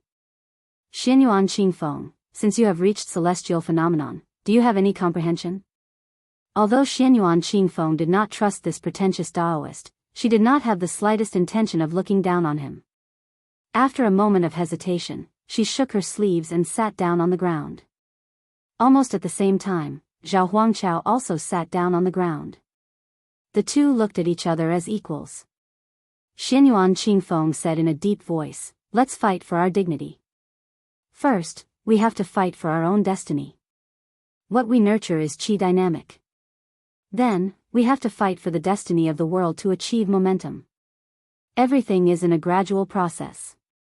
Then, at a certain time and place, we will succeed in one step, like a carp swimming thousands of miles, and finally leaping over the dragon gate." Zhao Huangchao nodded with a look of admiration. Destiny, qi dynamic, luck, and momentum are all within the scope of one's qi. Below Earth immortals, or to be precise, below celestials, no one is exempt from this. Xianyuan Qingfeng, although you are walking on the path of martial arts in the eyes of the 3 sects, you have already reached a higher level. Xianyuan Qingfeng sneered and said, "Taoist, you came to find me today to talk about principles. Our meeting is not a Buddhist debate that happens once every 10 years on the evil-slaying platform." Zhao Huangchao was still calm and did not pretend to be an expert. He folded his hands on his knees and said with a smile, "How about we make a deal?" Xianyuan Qingfeng lowered his head and bent his waist. He put his hand into the water and rolled up his sleeve with his other hand, revealing a transparent wrist with blood and blue veins, but no bones. Zhao Huangchao laughed loudly and said, "It's fine if you don't do it. When you understand, and if this Taoist is still alive at that time, it will still be effective. Just come to Mount Longhu and call me." This Taoist's original name is Zhao Huangchao. Xianyuan Qingfeng nodded and remained silent. Chapter 1104. Zhao Huangchao stood up and disappeared in a flash. His laughter was heard. 9 out of 10 countries are broken and 8 out of 10 people are dead. If I become Emperor Qing in the future, I will wait until the 8th day of the 9th lunar month on Mount Fuyao to pick osmanthus seeds. Xianyuan Qingfeng showed a solemn expression. The wedding dress and soothing pill were both secret legacies of the old Hui mountain. The former was used by Xianyuan Pan as a human ladder. Otherwise, Xianyuan Qingfeng would not have the great celestial cultivation he had when he fought Wang Xianji, even if he killed many experts to absorb their inner strength. The latter was a mysterious goo medicine to prevent people from being untrustworthy after using both kindness and power. This Taoist called Zhao Huangqiao should be telling the truth. He was indeed an old acquaintance of Bull Dagong. However, after Xianyuan Qingfeng took control of Hui Mountain, he did not trust anyone except himself. He hated the Taoists of Dragon Tiger Mountain even more. How could he easily do business with a nameless Taoist who appeared out of nowhere? Xianyuan Qingfeng withdrew his hand. He didn't even need to shake his wrist to avoid touching a drop of water. After standing up, he looked around. His gaze finally stopped, intentionally or otherwise, on a fallen reed. With a tap of his foot, he stepped on the reed. He seemed to have understood something. Dressed in purple, he returned to Jianghu and followed Shui Donglu. On the road of Hezhou, a huge creature was rampaging. Most of the traveling merchants only saw a blur in front of their eyes. Then, they only saw a cloud of dust and could not see clearly what it was. Some of the Jianghu experts with good eyesight recognized that the huge creature was an unusually tall and sturdy living person. It was like a remnant of the ancient desolate man hidden in Kunlun Mountain. It was 20 feet tall and had the strength to uproot mountains and rivers. 5,000 years ago, the saint controlled the flood. After he succeeded, he ordered 900 Kunlun giants to carry 9 cauldrons to suppress Jojo. This giant's hands and feet touched the ground. It ran like thunder and its legs were much stronger than the famous horses outside the Great Wall. A gray-haired old man sat on it. A rope was tied around his waist to prevent him from falling. The old devil head, who had wreaked havoc in the 9 countries during the spring and autumn period, should have continued to wag his tongue during the restoration of the West Chu state, but right at the critical moment when the new Chu state was about to rise up in rebellion, unexpectedly the old man abandoned him and summoned slaves who were far more worthy of their name than the Kunlun slaves of Tibing Mountain, who rushed to the Bailiang border. The old man's journey was bumpy. Other than having to stop to eat and rest, he didn't waste any time and didn't say a single word. However, when he approached Bailiang Road, he began to mumble to himself from time to time. Old Monster Wang, you started fighting too early. If I had known, I would have let you destroy the city and die before you were ready. This old man has helped you to make the Jianghu so interesting. It's fine if you, Wang Xianji, don't appreciate it. It's fine if you don't like that brat surnamed Su, but why do you have to implicate a little girl? Wang Xianji, Su Fengnian, both of you deserve to die. If my daughter dies, Wang Xianji, you can forget about guarding the heavenly gate, and Bailiang can forget about having a moment of peace. Especially you, Su Fengnian. So what if you can't defeat Wang Xianji? Just kowtow and beg for mercy. Wang Xianji saw how useless you are and naturally disdained to fight with you. Why do you have to recklessly occupy Gao Shulu's body and spirit? Are you afraid that Gao Shulu will kill Chao Changqing, and the girl you like will have no one to rely on? You can't even care about Bailiang's safety, and you still dare to hope to protect Jiang Xi's life? Fine, consider yourself sentimental.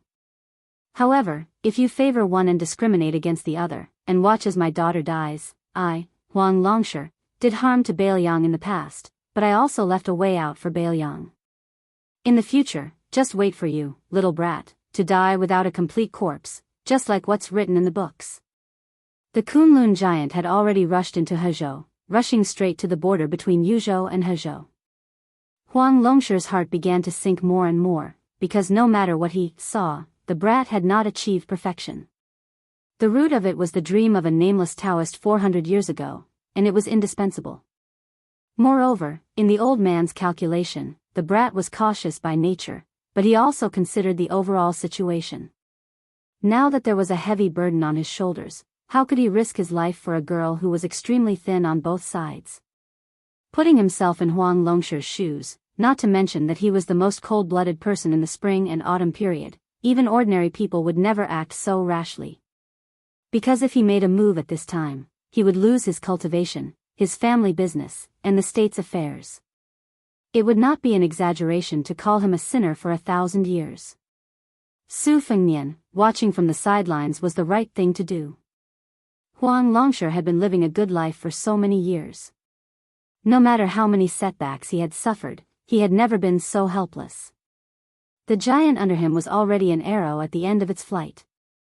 Huang Longshi was still cold-blooded and said, "It's time for you to die." The giant did not complain. Even if it was bleeding from its 7 orifices, it still had to run the last 300 miles. After 300 miles, Huang Longshan, who had been holding his breath all the way, began to charge forward on foot, and then tried his best to catch up before Wang Xianji killed. The premise was that the silly girl was not dead yet. Huang Longshi had a sentence that he did not say to the girl. If he had not met her, he would have retreated into the mountains and forests after unifying the central plains in Liang. He would have focused on martial arts and cultivation, and then tried to ascend. He had no love in the human world, so he could go and see the scenery in the sky again. Approaching Yuzhou, Huang Longshan suddenly shouted, "Stop!" The giant hurriedly stopped, and its hands and feet scratched several gullies on the ground. The old man jumped down and rushed forward, faintly ashamed. "It's too late." Wang Xianji was a man of his word, even if his opponent was a little girl and a very innovative killer. Since he had said that the next time they met, he would kill her. So when she stood in the middle of the courier road at the border without hesitation, Wang Xianji really did step forward and stomped on the belly of the short girl. She fell backward, her body sliding back dozens of feet. There was no longer any qi in her body. The clothes on her back were in tatters, and she was covered in wounds. She should not have been able to stand up and would have died lying down, but she probably relied on her last breath to stand up shakily. After she stood up, she still did not show the slightest fear. She had killed Wang Mingyin, Lu Haoshi, and many, many other masters. She was not afraid of killing people, nor was she afraid of being killed. She was just a little unhappy, and felt that she had not done enough. She had returned the hairpin. But she had not returned the mink hat he later gave her. Her vision had long been blurred, but she still raised her head. There was once when she was hunted down by a willow and a fat woman. She could not hold on that time, and then he fell from the sky and landed in front of her. She was very happy. She was not happy that she could live, but happy that he had come. It was that simple. The girl closed her eyes. Old Huang said that when people died, they would sleep for a long time, where no one could wake them up. She felt that it was quite good, so she fell asleep. At this time, she did not know if it was an illusion, but a warm hand gently pressed on her head, and a soft voice said, "You are not allowed to sleep in." Half asleep, she felt the person behind her walk to her side, and said a few words to her and to the very powerful old man. A very soft sentence. "I'm here." A very heavy sentence. As if the whole world had heard it. "Wang Xianji, it's time for you to die." Chapter 1105. Perhaps it was because it had been a long time since Wang Xianji heard the younger generation speak such bold and visionary words in front of him. He still remembered the first time Chao Chongqing ascended the tower. He said, "I would like to ask Senior for a few rounds of romance." Dong Tai's words were even sharper, "I have a sword to ask you." As for the other characters, most of them were relatively more respectful and restrained. Occasionally there would be a few arrogant and willful youngsters who spoke arrogant words before ascending the tower, but when they finally reached the top of the martial emperor's city with great difficulty and saw him, they had already lost their edge and sharpness. Wang Xianji's contemplation came from afar, but in an instant he looked at Su Fengnian, who was right in front of him, and then he looked in the direction of Wudong. He understood in his heart, but he could not tell whether this old man was regretting or mocking him. Wang Xianji did not leave quickly on this trip to Bailiang because he was afraid that Su Fengnian would not even be able to transform Gao Shulu's body and spirit into his own. What was the point of killing an ordinary first-level master? He did not leave slowly because he did not want him to swallow his spirit outside of Bailiang. In Wang Xianji's view, swallowing the fate of Jianghu into his stomach was an action that crossed the line. Wang Xianji nodded toward Su Fengnian, probably indicating that this young vassal king could make arrangements for his funeral. As a 100-year-old man who had suppressed Jianghu for a whole 60 years, he indeed had this little bit of patience. Su Fengnian picked up Miss Hehe and swept past the boundary marker. He did not need to lift a finger. The hairpin, the marten hat, and the sunflower, these three objects, all moved without the wind, following behind the two of them from a distance. Su Fengnian's original intention was to send Jia Jiajia, who was in his arms, away from the battlefield, as far away as possible. This was because he wasn't sure if Wang Xianji could use 90% of her strength or 100% of her strength. Furthermore, if Wang Xianji went all out, how many innocent bystanders would be implicated? Su Fengnian suddenly stopped and saw an unexpected but reasonable old man from afar. As if relieved of a burden, he took the hairpin and other items that floated towards him. When the old man rushed to him, he handed them all to the old man. After that, he did not turn around immediately. Instead, he pressed his 5 fingers on his chest like hooks and forcibly hooked out a cloud of purple gold air. He slowly pressed it into the girl's forehead and said softly, "This is the tribulation that Zhao Xuanzu wanted to impose on me back then, and I let her bear it." This time, it was scattered by Wang Xianji and scattered everywhere. I took advantage of the time when Wang Xianji was absent-minded to gather some of it. Don't worry, I have tried my best to cleanse it. It will be able to cleanse it for her. Huang Longshi's face was gloomy. He was unforgiving and said angrily, "What's the use of solving the urgent situation? If you die in the hands of Wang Xianji, this old man's daughter will also be buried with you." Su Fengnian lowered his head and looked at the pale and trembling girl. He smiled calmly and said, "If I really lose to Wang Xianji, I will definitely leave behind a bit of cultivation before I die to help her extend her life." Huang Longshi was still unwilling to give up. He asked aggressively, "Tell me first, how long can you extend her life?" Su Fengnian said bitterly, 10 years, at most 10 years. This is already my limit. Huang Longshi snorted heavily. Obviously, he was very dissatisfied with this answer. Su Fengnian turned around. With his back facing Huang Longshi and the unconscious Hehe, he paused for a moment. It seemed that he wanted to say something, but in the end, he didn't say it. He began to move forward. At first, he didn't do anything shocking. He took one step at a time. At first, his strides were very slow. As he moved from slow to fast, it was filled with a kind of gradual rhythm. This was the method that Lu Hao used to enter and break the city. It almost worked together with Song Mianxing's Earth Immortal sword to successfully injure the white-robed Luo Yang. When Su Fengnian moved faster and farther away, Huang Longshi sat down with his daughter in his arms. He reached out his hand to brush away the bangs on her forehead. The old man gradually restrained his anger. He raised his head and looked in that direction. His face seemed to be moved, surprised, and regretful. Wang Xianji originally thought that she would meet Su Fengnian later. But since he appeared earlier, Wang Xianji wouldn't be so bored as to deliberately avoid a battle. Wang Xianji's hands naturally hung by her sides. But the originally loose linen sleeves were slowly pulled in and stuck to her arms. Wang Xianji didn't occupy any of the 13 ranks of spring and autumn. Even the self-proclaimed second in the world and the recognized first in the world didn't touch the sword or armor. As for the saber, the world praised Gu Jiantang as the first in saber technique. Wang Xianji didn't have any objections. Outside the martial emperor's city, however, this didn't mean that Wang Xianji, who smelted the world's martial arts into my furnace, wasn't a master of sword and saber techniques. In fact, Wang Xianji deserved to be called a master of any weapon. Otherwise, she wouldn't have been able to raise such a talented swordsman like the groom. It was just that the older Wang Xianji was, the less she touched worldly things. Wang Xianji raised her hands and gently clenched them into fists.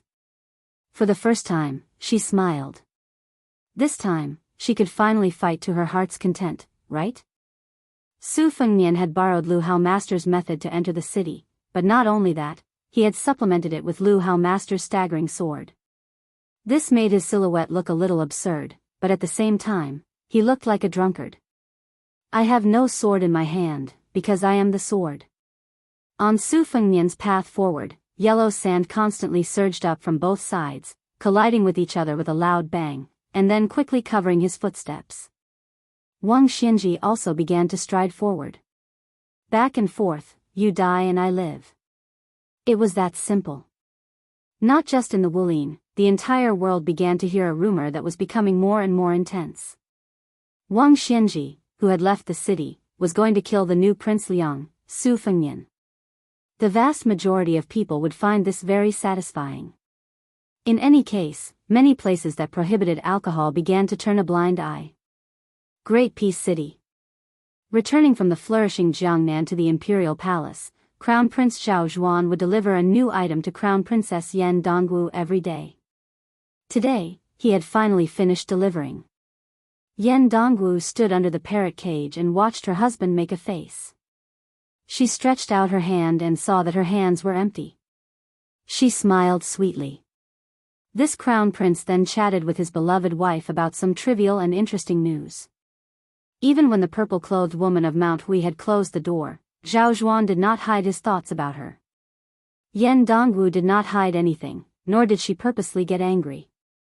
Instead, she gave him a flirtatious glance. The elegant and handsome man laughed loudly and gently held her wrist. A moment later, he let go. He said that he was going out to see old monster Wang's first disciple, Yu Groom. This swordsman who had left the Eastern Sea for the first time was only passing by the capital and had to continue north. If he missed this chance, he might not have another chance to see him. Zhao Zhuan hurriedly left the room, gradually slowing his steps. He plucked a leaf and twirled it between his fingers. Only those who held power in the imperial palace and Mink temple knew that the crown prince liked to use leaves to paint. Zhao Zhuan walked between two tall palace walls. He picked up the leaf and used it to block out the blinding sunlight. He smiled and said, "You died so quickly." South Sea.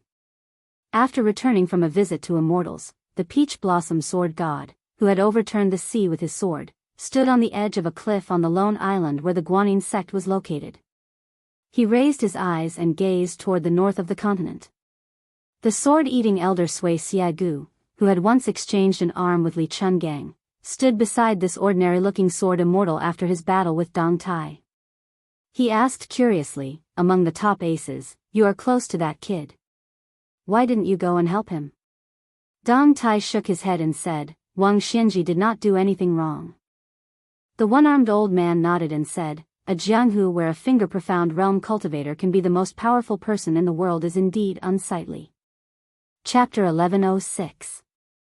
A young and tall woman walked not far from them and asked, "Is that kind of Jianghu really not good?"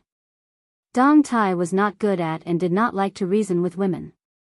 He chuckled and said, "The answer is in their hands. Whoever can stand can decide the direction of Jianghu for the next 100 or 1,000 years. Mount Longhu. After Zhao Ningxian became the most powerful person in the Taoist mansion, Mr. White Lotus, Baiyu, who had read too many books, often took this young Taoist surnamed Zhao, who had not experienced many ups and downs in life, down and up the mountain together. The two walked aimlessly to the foot of the mountain and then turned back to climb the mountain. Baiyu's eyes were not good, so he walked slowly and spoke softly. "After going through so many hardships, I was able to lead the Taoist affairs in the world. Now that I've lost half of the country, including the north of Guangling River, to Qingqing King, it's not necessarily a bad thing. Mount Longhu is not high, so it's time to calm down and look back at the scenery. In the past, everyone in the Taoist mansion said that my words were reasonable, but really reasonable words often hurt people. I've been reading and cultivating on this mountain for many years, so I have no place to complain. But now, it's all good. 2 generations of heavenly masters ascending together may sound impressive, but the truth is that they're just putting on an act. However, fortune and misfortune come hand in hand. Many people like me who don't share the same surname are able to rise to the top. Zhang Wenhan, Xue Jisher, and Shin Kuanyong have all truly integrated into Mount Longhu. They're the true worshippers of Mount Longhu." Zhao Ningxian, who was often absent-minded, nodded. Baiyu continued, "You let the Taoist on the mountain learn the set of boxing of Mount Wudong without worry. This is the temperament that a Taoist master should have. We should eat old wheat flour and new corn flour. We can't just eat fine grain, coarse grain is also good for the stomach. Zhao Ningxin nodded and smiled. Fine grain nourishes the mouth, coarse grain nourishes the stomach. There is such a saying outside the mountain. Bai Yu looked at the top of the mountain and said earnestly, Mount Longhu is not high. Look, it's not even as high as our neighbor's Bull Gang. It's true that the mountain is famous not because of its height, but if we all want to be immortals, it's not right. Zhao Ningxin said, if you want to be an immortal, you must first be a good person. Bai Yu laughed heartily. You're right. Zhao Ningxin stopped and said, I put it down. Bai Yu squinted his eyes out of habit and turned to look at the young Taoist. He felt even more gratified and said, then I can rest assured. Bai Yu stretched out a hand, indicating that he could start climbing. Zhao Ningxin hesitated for a moment and continued to climb the stairs. Bai Yu went down the mountain alone. In western Shu, there was a sea of bamboo. In the summer, a cool breeze blew gently in the sea of bamboo, as cool as the late autumn season. After Xia Lingjin died in the Quicksnow Mountain Villa, the spring invitation cottage was leaderless and had a period of unrest. However, when the new king of Shu entered the place and personally supported an unknown disciple of the Xia family to become the owner of the cottage, it rose to the top of the top 10 Jianghu sects of Liang in one fell swoop, ranking only behind the missing moon house on the great snow plateau of Mount Hui. 2 men and 1 woman were drinking tea together. Listening to the wind, their teeth were fragrant and their sleeves were filled with a cool breeze. The woman was close to 30 years old, but she was very childish and beautiful. Her charm was full of treacherous contradictions. She was the 4th most beautiful woman on the Rouge rankings. Her name was ordinary and strange, surnamed Xia, given name Xia. It was said that after she was 14 years old, the Western Shu Road had a total of 5 people, Jingshi and Jidushi, fought for her. However, for more than 10 years, no one was able to take her into their pocket. Outsiders said that it was because of the Spring Invitation Cottage's extraordinary status. At this moment, she was pouring tea for a man in white. Not only were the people of Shu speechless, but even the people of Spring Invitation Cottage were puzzled. This outsider surnamed Shen had transformed the vase into the owner of the 2,000 mu of bamboo. It could not be helped. He was the Minister of War before Liu Baijie took office, the current king of Shu Qin Jibao. The middle-aged man sitting opposite Qin Jibao was the uncle that Su Fengnian had gone to Beimeng to find. He was a swordsman from the Wu family's sword tomb, Wu Qi. He was also one of the commanders of the Su family's cavalry in the past. Wu Qi had recognized his nephew Su Fengnian at the top of Beimeng's city walls but did not acknowledge him. He smiled insincerely and asked playfully, "The Emperor of Liang wants to give you his favorite daughter. Will you accept it?"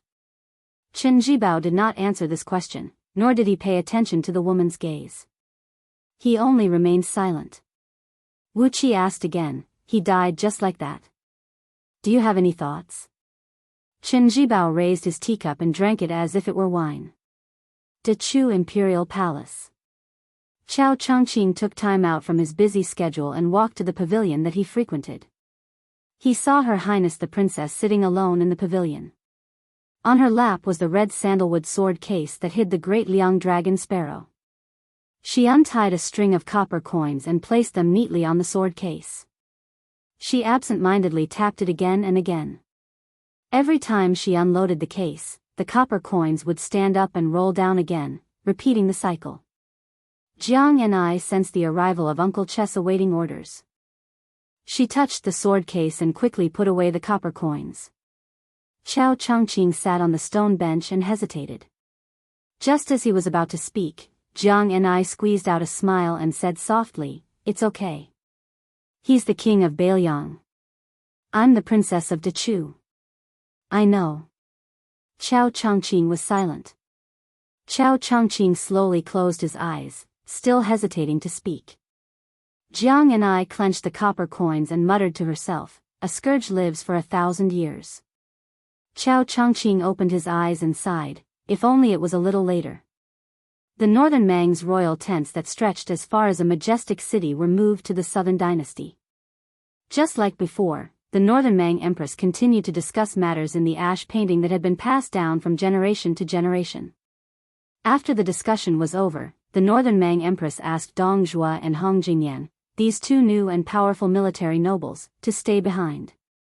She smiled and asked, in the past 1,000 years, who could be said to be the pinnacle of martial arts? Hong Jingyan bowed and replied, 800 years ago, there was the unknown master behind the great Qin emperor.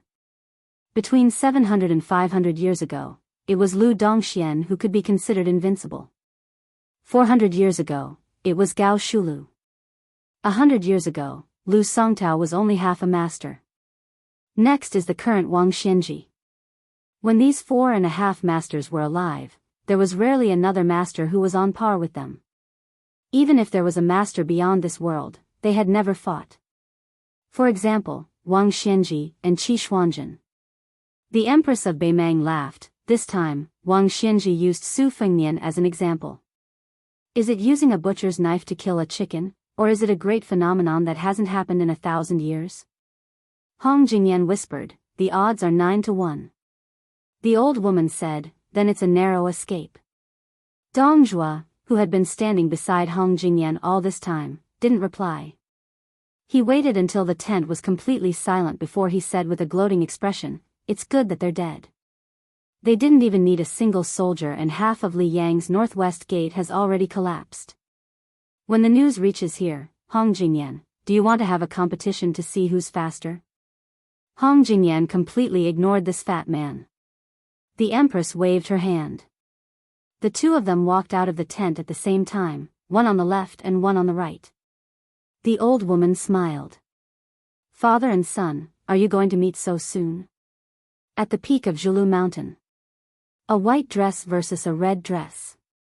The woman in white sat on the stone steps at the top. She raised a wine pot and drank wine without any worry between her eyebrows. For some reason, the otherworldly item in the red dress was facing the white dress Luo Yang. Luo Yang said indifferently, it's okay. No one in the world believes him, but I do. Luo Yang suddenly stood up and raised her arm. She smiled knowingly and said, I won't change for 800 years. Chapter 1107. Su Fengnian had Gao Shulu's physique, and with the help of Lu Haoshi and Song Nianqing's last strike, his steps grew larger and larger. In the last step, he crossed a distance of several hundred feet and crashed into Wang Xianji. Wang Xianji took a large step forward, as if she didn't care too much about it. She faced the man and the sword with a simple punch, and her strength was enough to defeat 10 people. Two majestic auras collided with each other, and the heavens and earth rang with the solemn sound of a yellow bell. In the blink of an eye, Su Fengnian crashed into Wang Xianji with his shoulder, while Wang Xianji's fist landed on Su Fengnian's forehead. Wang Xianji had been blocking the waves of the East Sea year after year, and she was still able to remain unscathed. However, this time, her feet sank into the yellow sand and she slid back a distance of 16 to 17 feet. Su Fengnian didn't have it easy either. He was hit in the forehead between his eyebrows. He staggered about a foot above the ground, but he still maintained his posture of riding the wind. The distance he retreated was roughly the same as Wang Xianji's. Both sides did not wait for the bell's momentum to completely remove the embers left on their bodies, and they began to collide for the second time. This time, it was the elbows that collided first, and Wang Xianji pushed her palm upwards, hitting Su Fengnian's chest. Su Fengnian slapped down on Wang Xianji's head. Su Fengnian's body surged, and finally stopped in the air 80 to 90 feet away. His sleeves fluttered slightly, as if he was an immortal ascending to the heavens. Wang Xianji did not retreat, but her knees sank into the sand. She raised her head and looked at the calm young man. The hemp-clothed old man did not say anything. When he reached the top of the world, his heart was like an ancient well without ripples. He had waited bitterly for so many years, and he no longer had the feeling of breaking a wooden horse or ox with his finger. It was a mixture of surprise and joy, and it was truly like drinking wine. Wang Xianji brushed her sleeves and smiled for no reason. After reaching the first rank, when fighting with the same level, especially with the masters of the Vajra realm, the body and aura would merge into one. It was often the process of tearing apart one's clothes and armor. Only by removing the aura around the body could one destroy the body's muscles and bones. However, this kid was as confident as him, almost to the point of conceit. No matter how abundant the aura was, he would do the opposite, and destroy the body once and for all. He wanted to destroy the body first before thinking about anything else. Gao Shulu once used to describe the majesty of the first rank's realm. Most martial artists in the future were obsessed with the protection brought by their aura, like the officials who found a big backer and a protective talisman. Their path was smooth sailing. As time, they forgot how to persist and how to self-reliance was it the finger, or the celestial phenomenon and the celestial, and had it. And a smooth journey of heavens had been, the time, they have. For thousands of years, there were countless men. Why did Wang Xianji only respect Lu Dongxian and Li Chungang? One of them passed through the gate of heaven but did not enter. He returned to the human world laughing. The other person did not even bother to open the gate of heaven for him. Wang Xianji's feet sank into the ground, and Su Fengnian stood in the air. It was like a battle between heaven and earth. The seemingly calm battlefield suddenly changed when Wang Xianji pulled out one of her feet and Su Fengnian pressed down with one of his hands at the same time. On the ground, a clay sword shaped like a stone tablet broke out of the ground. Su Fengnian also pulled a wisp of cloud aura to form a sword. Wang Xianji held the clay sword in her hand and leaped up. Su Fengnian reached out to grab the cloud aura sword, and his body suddenly dropped down. In the third confrontation, the two still chose to fight head-on without any fancy thoughts. The clay tablet smashed into Su Fengnian's chest inch by inch, and the cloud aura also shattered inch by inch on Wang Xianji's chest. When the dust of the clay tablet settled and the cloud aura dispersed, the number 1 in the world and the number 6 in the world punched left fist against right fist. Their fists collided violently, but their bodies did not move an inch, and there was a moment of silence that defied common sense.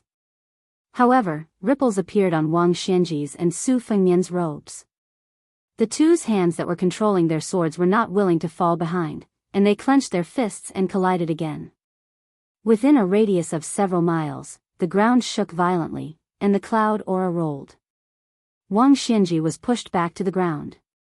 When she landed, she swung her arm and threw out a punch. The incomparably fierce fist aura tore several yellow flood dragons from the ground and attacked Su Fengnian together.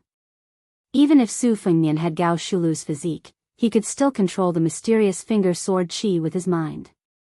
However, his soul was lacking, so he did not have the heavenly phenomenon realm. He could only cross his arms in front of his chest in the air, relying on his body that was even stronger than the invincible Vajra body of Buddhism to block that fist aura. Afterward, a few flood dragons formed from yellow sand and soil took advantage of this opportunity to attack. Su Fengnian pulled back his left hand and grabbed a flood dragon's neck, killing it quickly. The yellow sand scattered like rain. He stepped on the head of the flood dragon and pushed it back to the ground. The corpse, or corpse chi, showed signs of collapsing like a dead snake on the ground. Wang Xianji did not show any mercy after gaining the upper hand. She walked on the ground step by step, and constantly punched towards the sky. The white fist aura and the yellow dragon shot towards the young lord standing under the clouds together. The earth emits murderous intent, and the dragon and snake rise from the land. Su Fengnian took a deep breath, and a purple golden mark between his eyebrows shone brightly. Instead of dodging, he looked like he was seeking his own death. He actively looked for the white fist aura to smash or cut it off. His feet were like walking on the ground, and he stepped on the yellow dragon again and again. If someone was lucky enough to watch the battle from afar, they would definitely be shocked by the terrifying phenomenon. On the ground, there were constantly white rainbows piercing through the sky, and countless yellow dragons flew up one after another, as if they were roaring at the legendary heavenly court. And the white robe in the sky seemed to be in a fit of pique. He wanted to kill all the white rainbows in the sky, and not let them turn into real dragons. This magnificent scene lasted for the time it took for an incense stick to burn, and the battlefield had also advanced for more than 10 miles. The road that Wang Xianji walked on was full of destruction. In the sky, the clouds and yellow sand were mixed together, and then they rustled and fell together. People like to use the difference between cloud and earth to describe the huge difference between the two, but at this time, the scene had already been blurred. Chapter 1108. Huang Longsher carried the girl far away to avoid being affected by the invisible killing intent. From time to time he would look back at the battlefield. The old man helped his daughter carry the sunflower and could not help but sigh with emotion.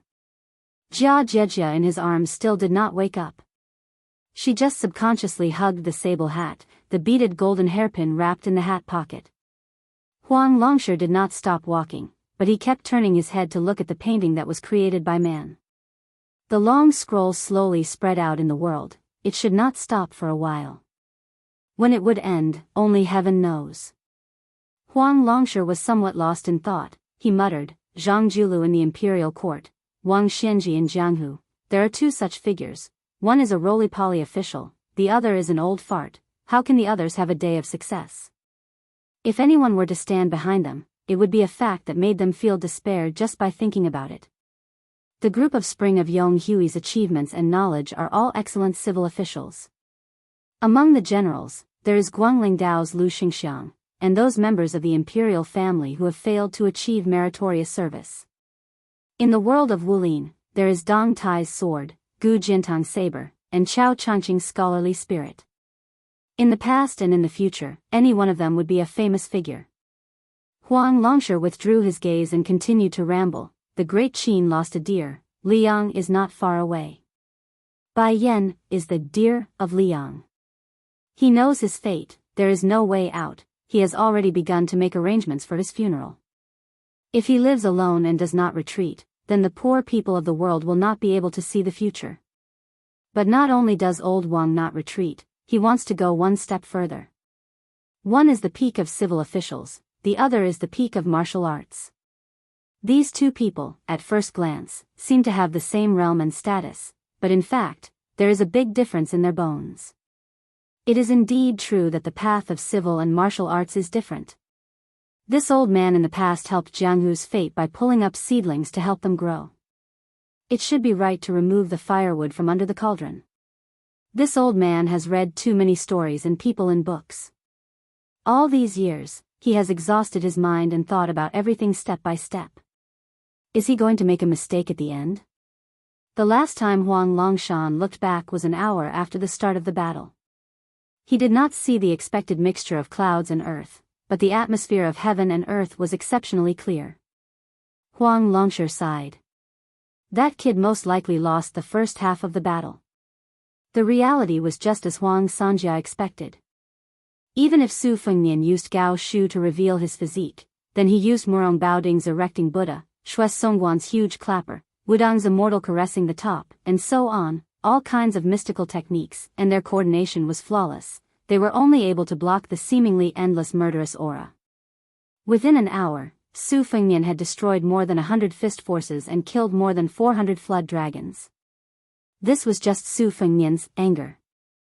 Before the first collision, Su Fengnian's breath had already been completed, and there was no more breath left. He had even prepared how to deal with Wang Xianji's thunderous attack when he needed to exchange for his second breath. However, Su Fengnian's 3 journeys in Jianghu had helped him to be careful and cautious, and it had instead resulted in a not-so-big, not-so-small consequence. When he made his move, Wang Xianji, who was still secretly accumulating power, found an opportunity that was not perfect, and used a suppression that was even more powerful than the one he used against Wang Xiaoping by the Guangling River. At the same time that the earth unleashed its murderous aura, the sky unleashed its murderous aura. Together, they crushed Su Fengnian, who was in the middle of it. The clouds in the sky, which had always been used by Su Fengnian, left their tracks. In the blink of an eye, dark clouds covered the sky. Just like the movement of the stars, it was enough to change Su Fengnian's originally shaky balance. It was not that Su Fengnian had not sensed Wang Xianji's backup plan, but he had expected that there was still about 15 minutes before Wang Xianji would summon the clouds in the sky, cater to the earth's murderous intent. He was 70 to 80% sure that he would be trapped in that cage, and in the end, allow Wang Xianji to unleash his murderous intent. This was also a slight influence brought about by his incomplete soul. However, against Wang Xianji, this slight deviation was enough to put him in great danger. Wang Xianji raised an elbow, pressed his palms together, and twisted heavily. His palms then suddenly turned upside down. Wasn't the easiest thing in the world as easy as turning one's hand? Wang Xianji's lips curled into a cold smile, waiting to see. He did not think that killing a Su Fengnian, who only had the physique of Gao Shulu, would be difficult. When a person unleashed his murderous intent, the heavens and the earth were turned upside down. With Su Fengnian's position as the center, the heaven and the earth, which had been separated for thousands of years, were actually turned upside down. The earth was above, and the sky was below. Su Fengnian's misfortune was that he did not have any extra qi in his body, but the fortune in his misfortune also lay in this. Otherwise, even if Xianyuan Qingfeng and Lu Haoshi, these great celestial phenomenon experts, were present, their cultivation would also be turned into dust. When Wang Xianji attacked Wang Xiaoping, it could be said that he had only used a small part of his move. This was also reasonable. The original intention of this move was to deal with immortals like Qi Xuanjun. The essence of this move was to reverse karma. Not to mention the celestial phenomenon realm, the higher the cultivation of an earth immortal, the more severe the damage. Su Fengnian took advantage of the situation, and changed his standing position along with the heaven and earth that had been turned upside down. Between heaven and earth, one should be indomitable. If this was said to be an unattainable speech, it would not be suitable for everyone. However, Su Fengnian had never been so ambitious. He only felt that no matter who it was, as long as they stood in a position, they had to shoulder something. If it was an ordinary commoner, they had to shoulder the responsibility of their parents' retirement. If it was a descendant of an aristocratic family, they had to shoulder the family's legacy. If it was a court official, they had to shoulder the rise and fall of the world. Su Fengnian only remembered that he had promised Su Xiao on the carriage outside the North Pass that Su Xiao would leave behind the burden. He could bear it. Su Fengnian did indeed bear the weight of heaven and earth brought by Wang Xianji. Su Fengnian, who was standing upside down, gradually bent his knees. For the first time, the young vassal king, who had exposed his physique, showed a dispirited look. A trace of blood oozed out, not from his 7 orifices, but from between his eyebrows. Wang Xianji's sneer deepened. When Su Fengnian was about to bear all the heaven's might, before he could break free from the cage by relying on his celestial being physique, the old man's figure flashed. The next moment, Wang Xianji rushed into the cage, grabbed Su Fengnian's neck, and pulled it down. He broke the edge of the cage and smashed into the ground. Like a comet hitting the ground. The ground cracked and a bottomless pit appeared. Wang Xianji's fingers intertwined, and his hands clenched into a fist. With a loud shout, his burly body was about to fall. A sword pierced through the air. It came from the lotus peak of Wudong Mountain in Bailiang. Someone's sword was even stronger than the wind. A sword and a person hit the side of Wang Xianji, who was falling. Wang Xianji was knocked out dozens of feet. On the ground, Su Fengnian jumped out of the huge pit. Blood was still flowing from between his eyebrows, blurring his eyes and even blurring his face. The sword immortal, who was like a celestial being, drew an arc with his sword and landed beside him. The two Su Fengnian stood side by side. Wang Xianji, who stopped in the air, narrowed his eyes, and looked down at the ground with a slightly gloomy face. The Su Fengnian, who had just arrived at the battlefield, smiled and said, "I have a sword to walk 6,000 miles. Chapter 1109. The peachwood sword that once pierced through Wang Xianji's chest was still sheathed, quietly hovering beside the Su Fengnian. The Su Fengnian who rode on his sword smiled and said, "Let's go." The peachwood sword was connected to the person and slowly left the scabbard. At first it was unusually slow, but gradually, it moved as fast as a rolling thunder, leaving a long rainbow mist in the sky. Even those who did not know martial arts could see it clearly. The foundation of this sword was like the old servant who lacked front teeth nicknamed Jian Jiuhuang in Jianghu. He did not practice many sword moves because he thought he was clumsy. He was afraid of biting off more than he could chew, so he walked slowly and leisurely in Jianghu. It did not matter where he went as long as he did not miss the scenery along the way. When Jian Zhouhuang struck, the peach-wood sword disappeared without a trace. Wang Xianji, who was high above, flicked his finger several times. He was the Xuanlong Dianxue in the mysterious realm, but he could not break the Qi meridian that the sword traveled 6,000 miles. Wang Xianji did not want to waste his time. He stopped his finger but did not hurry to withdraw it. He was like an imperial scholar who was trying to solve a question. Wang Xianji suddenly turned his head. At the same time, a wisp of sword qi brushed past his cheek, cutting off a few strands of the old man's snow-white hair. Wang Xianji did not strike his finger again. He remained motionless and then took a step back. A wisp of sword qi flew past his chest, cutting off some linen shreds. After that, Wang Xianji maintained the posture of bending his finger but occasionally moved his feet. Each time, he narrowly avoided the hidden sword qi. Wang Xianji was a little surprised. He had once faced the yellow formation map at the top of the martial emperor's city and was familiar with this sword. The 8-finger swords did not make him take it seriously. The 9th sword had indeed ruined his sleeves. Although it was only the celestial phenomenon sword, Jian Zhouhuang's celestial phenomenon was very innovative. The origin of a normal celestial phenomenon master came from a good work of a sage. Generally speaking, if things are not balanced, they will sing. All things in the world, birds sang in spring, thunder shook summer, insects mourned in autumn, and the wind blew in winter. Therefore, scholars and officials often wrote poems.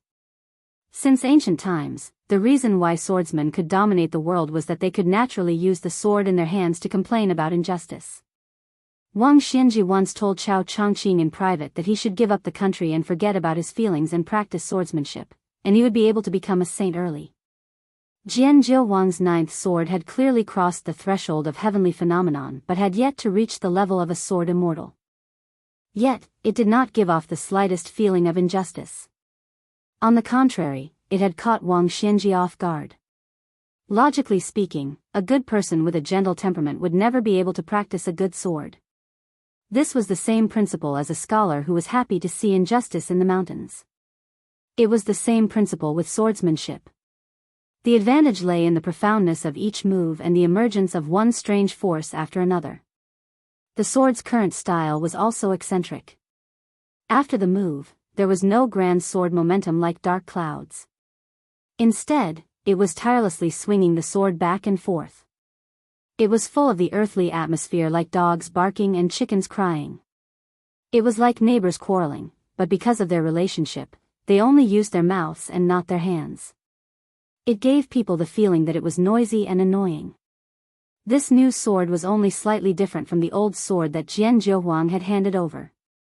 It was in that the latter was more skillful and crafty. Immortals rode on their swords in the wind and frosted 19 provinces in one night. This saying was used to describe the swiftness of sword immortals. The peach-wood sword flew around Wang Xianji. It was unknown how long it had traveled. A few hundred miles? 1,000 miles? Wang Xianji knew. She had already wandered unscrupulously around him for a full 3,000 miles. The furthest she went was 9 miles. The closest she went was naturally brushing past him. She went back and forth tirelessly. Sometimes she drew an arc to escape for more than 100 feet, and sometimes she flew in a straight line for 3 to 4 miles. There was no pattern and no trace. Wang Xianji was still waiting. She was still bending her fingers without flicking them. Until the 7th time she missed the peach-wood sword by a hair's breadth. After a short moment, she finally tapped her finger lightly. Her finger tapped the air, but suddenly there was a very subtle sound of metal colliding with stone in front of Wang Xianji. The further she was from Wang Xianji, the louder the sound became. 6 miles away, the peach-wood sword, which was made of ordinary material but had caused Wang Xianji great trouble, exploded in midair with a bang, turning into a pile of wood chips. Su Fengnian waved his hand. The chips returned from afar, condensed into a sword, and gently returned to the scabbard. After returning to the scabbard, the sword dissipated again. The scabbard was the tomb of the sword. Su Fengnian inserted the scabbard into the yellow sand by his feet. Clearly, he had decided not to use it again. Old Huang was never one to talk about fancy principles. He couldn't say something like, "Where my heart is at ease is my home." He only knew one thing: he was an old man who had left his hometown. Wherever he could sleep comfortably was where his home was. As long as he could sleep comfortably in the simple and crude room next to the stable on Mount Qingliang, that would be his home. Lying on a pillow, thinking about the few jars of old wine under the bed, he didn't lack anything and didn't need to think too much. Therefore, old Huang's sword was fearless when it left the scabbard, and he had no regrets when it returned to the scabbard. Therefore, on his last trip to the Jianghu with his sword, returning the sword to the scabbard was like returning home. Swordsmen of my generation were not afraid of death. They didn't hesitate to break their beloved sword. Su Fengnian, who only occupied one spiritual and two physical forms, said softly, "After Saber 9, it should be Saber 10. He extended a hand and put two fingers together. With a gentle swipe, a long saber formed from purplish gold energy appeared under his fingers. It was shaped like a new 6th-generation Bailiang saber. It was not recorded in the Orthodox Taoist scriptures that living people had 3 spiritual and 7 physical forms. People were skeptical. However, Su Fengnian, who had withstood Wang Xianji's heaven and earth pressure, was extremely certain. Apart from his living body, he was only left with one physical form, filth remover. The 3 spiritual and 6 physical forms that the other 3 possessed were each in their own dreams. Su Fengnian squatted beside the pit. When another version of himself appeared, he did not watch the battle. Instead, he squatted down and hurriedly took in deep breaths to cleanse and remove the turbid energy in his body. Gao Shulu's physique was originally a pure body. Wang Xianji's shrewdness was to see through his filth remover with a glance. Under the overturning of heaven and earth, she forcefully stuffed him with countless amounts of filth. Gao Shulu's vigorous physique could almost ignore ordinary injuries. His recovery speed was so fast that it was beyond the reach of ordinary Vajra realm cultivators. Even if his internal organs were destroyed or even his heart was pierced, he could still defy heaven and continue to live for a few hours. Chapter 11:10. The squatting Su Fengnian was surrounded by black qi. He stared intently at the cracks on the edge of the crater. A small clue revealed the general situation. After Su Fengnian became the 6th in the world, many outsiders began to study the martial arts process of this new Prince Liang. Most were surprised by Su Fengnian's secret learning. They didn't know that after his battle with Luo Yang in Dongtai, in order to understand the sword intent in Beimang's Dunhuang city, he had memorized the small cracks created by the flying swords of both sides. They also didn't know how much effort he had put into controlling Lu Hao's entry into the city and Song Nianqing's stagger. And after the peachwood sword that could be considered Wang Xiaoping's relic returned to the top of Lotus Peak, it wasn't to indirectly impart the sword intent, but to search for clues, to investigate Wang Xianji's unique qi circulation. Xianyuan Qingfeng blocked the way only to repay his debt, to cut off his thoughts. If he couldn't pass, then everything would be over. Once he passed, he would be able to surpass all others on the martial path. But the Wudang sword maniac and useless monk's block was not so simple. One was asking for a clear conscience, the other was offering incense. But without question, both were trying to find a flaw in Wang Xianji that might not even exist. Other than Miss Haha, who was originally unexpected, it was Su Yanbing's turn to block Wang Xianji's path single-handedly. He was definitely prepared to die. This man had once joked that even if Su Yanbing died in Bailiang, the king of Bailiang must die. The words that came out of his mouth were definitely not a joke. Crouching down, Su Fengnian didn't bother to wipe away the bloodstains on his face. Actually, when he had withstood the pressure of the world, the boots that had touched the ground had long been worn away. His feet were badly mangled.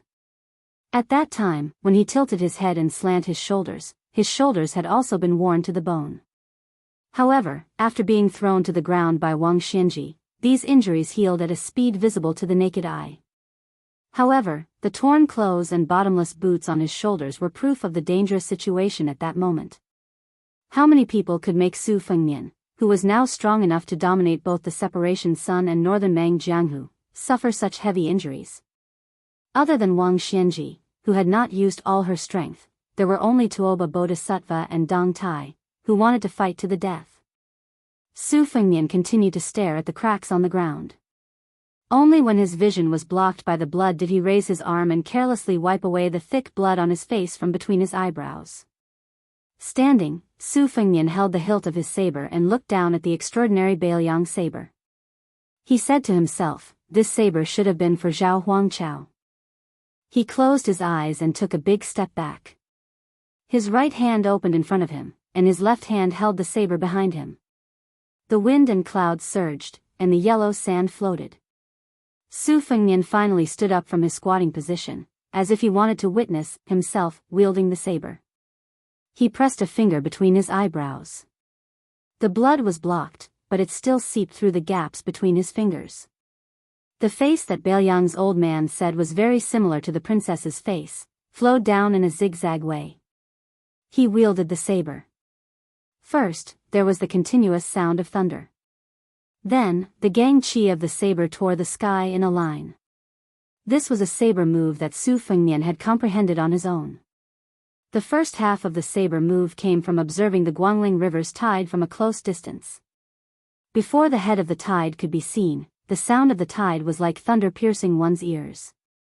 Only after that could one see the misty river, the head of the tide gradually rising, like a row of majestic snowy mountains cascading down from Mount Kunlun. The second half of the move was more spiritual. It came from when he was in an out-of-body state. He saw the stirring and stirring battle at the western wall with his own eyes. White clothes and white mourning clothes beat the war drums, and a few people led their horses back in armor. Then, there was this saber move that had never been seen before. Old Huang did not know how to name the move, and Su Fengnian did not even have the time to name it. This saber move was like a freehand splashing ink on paper. The saber blade was the tip of the brush, and the ink spilled out in a huge arc. Wang Xianji did not dodge. She pressed her hands on the top of the arc of gang-chi. She was brought up to the sky by the saber arc until she disappeared into the clouds. Even higher up where Wang Xianji stopped, the stellar energy that had been cut through did not dissipate into the 9 heavens. Instead, like the Guangling River surging past a line of waves, it formed an even more majestic returning tide in the old salt storehouse.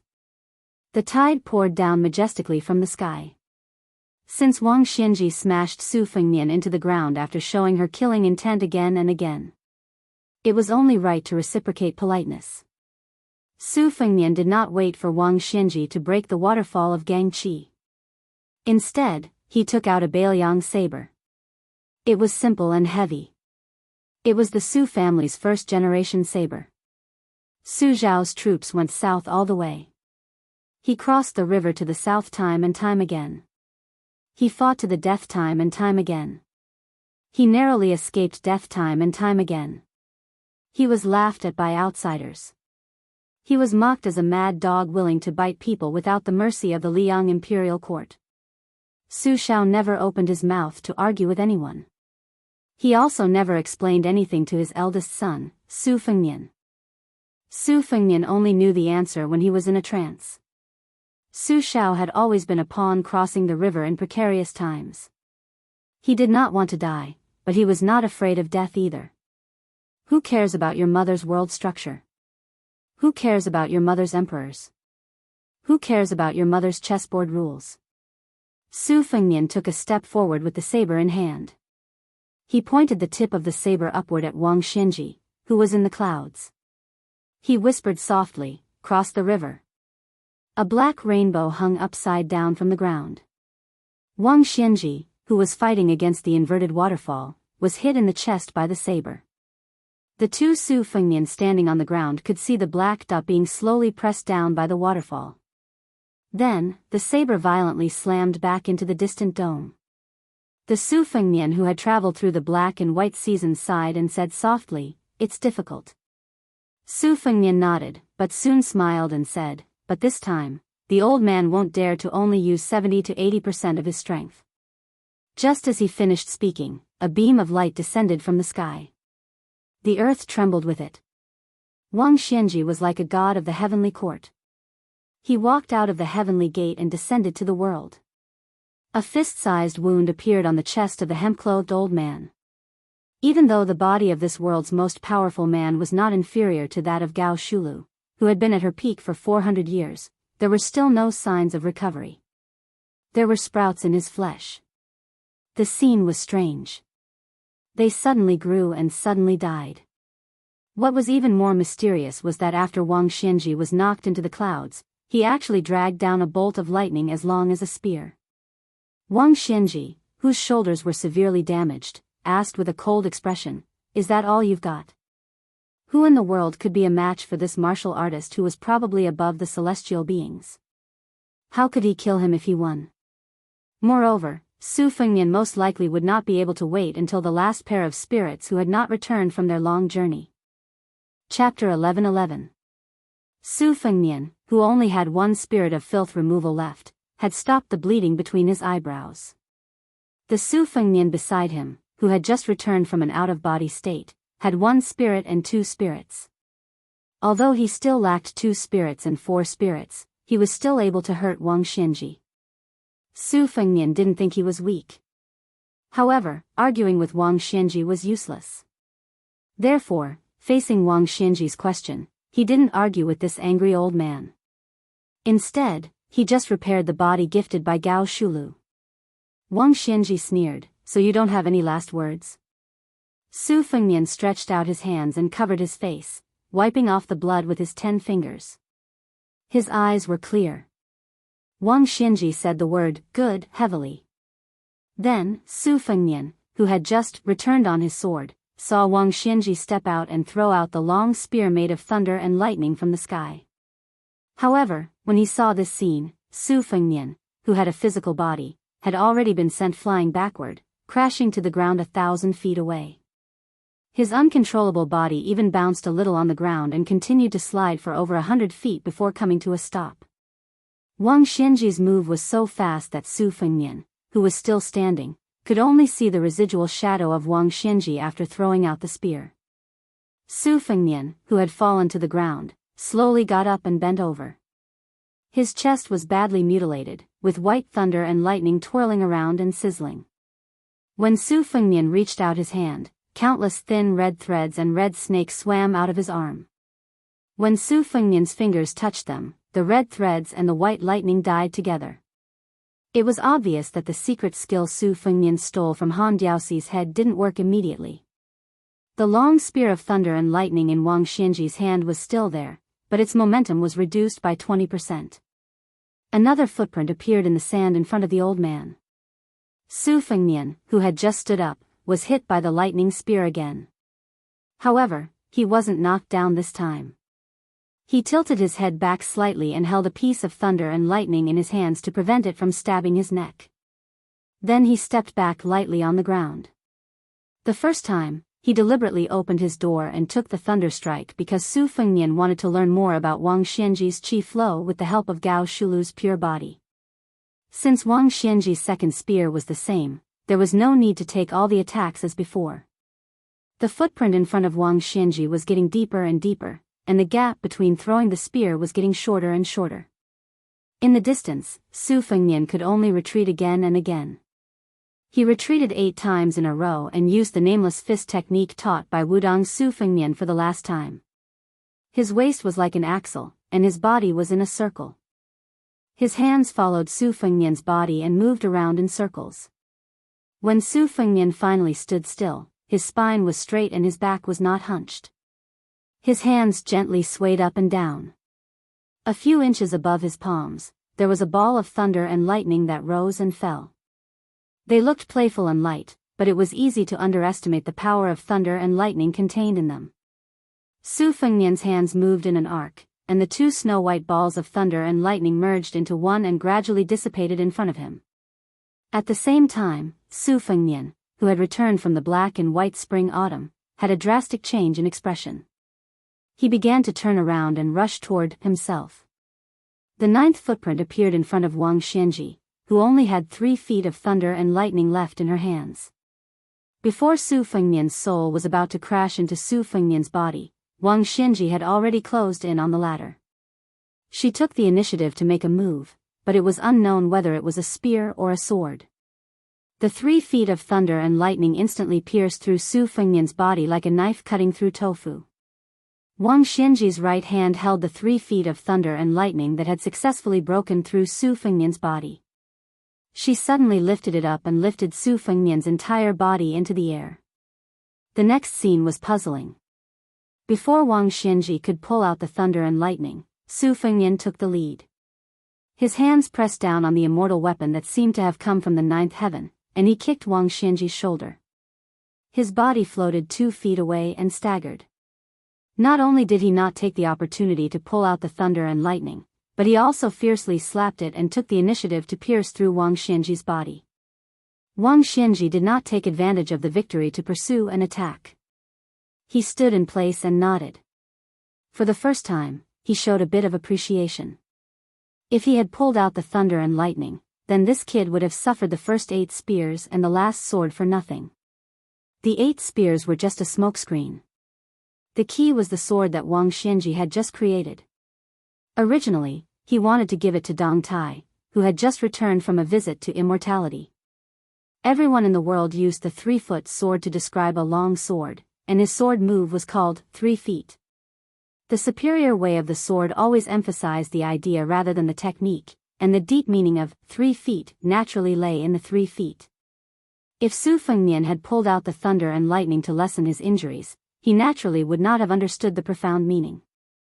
However, even if he understood the meaning of 3 feet sword, what could he do? Even if he, Wang Xinji, was only a swordsman, he still had 4 sword moves that were no less than 3 feet. The reason why he chose this move was that since Su Fengnian had injured him with a single strike, he wanted an eye for an eye. Even if the size of the wound was the same, it had to be exactly the same. As for the other 4 earth immortal swords, Wang Xinji's original intention was to kill 1,000 horsemen with 1 strike, and the imperial court was nothing to him. Wang Xinji was born in a poor family. At that time, it was far from the current Liang imperial court, where all rivers flowed into the sea. He was truly from a poor family with no noble children. He still remembered that after he abandoned literature to practice martial arts, after going through many hardships, he finally learned a rough lightness skill for the first time. However, he did not dare to show his skills in the streets, so he could only experience the feeling of flying on the grass in the wilderness and stepping on the snow without leaving a trace. When he was exhausted, he used the heaven and earth as his bed and blanket, and casually lay down on the grass or the snow. He still remembered the smell of mud and grass and the cold feeling of washing his face with snow. Later on, by chance, he switched to practicing swordsmanship midway. When the sword produced sword chi, the ecstasy at that time was still fresh in his memory, no matter how many years had passed. After that, step by step, he stood at the peak of martial arts, overlooking the world and flying with the wind. When he looked around, there was no one to stand shoulder to shoulder with, so there were not many things worth remembering. The 2 Su Fengnian stood together, but their souls did not merge into one. This was because Wang Xinji's sword had injured the chi far more than the body. Since Gao Shulu's body could still withstand it, there was no need to draw legs on a snake. If they rashly merged into one, it would be like walking into a trap. Moreover, it would damage the originally invincible golden body that could be said to be free of filth. Wang Xinji's wound had already sprouted tender shoots all over the place. One after another, new muscles and bones were growing out. The injury on his chest was no longer shocking. It was now the Su Fengnian's turn to suffer.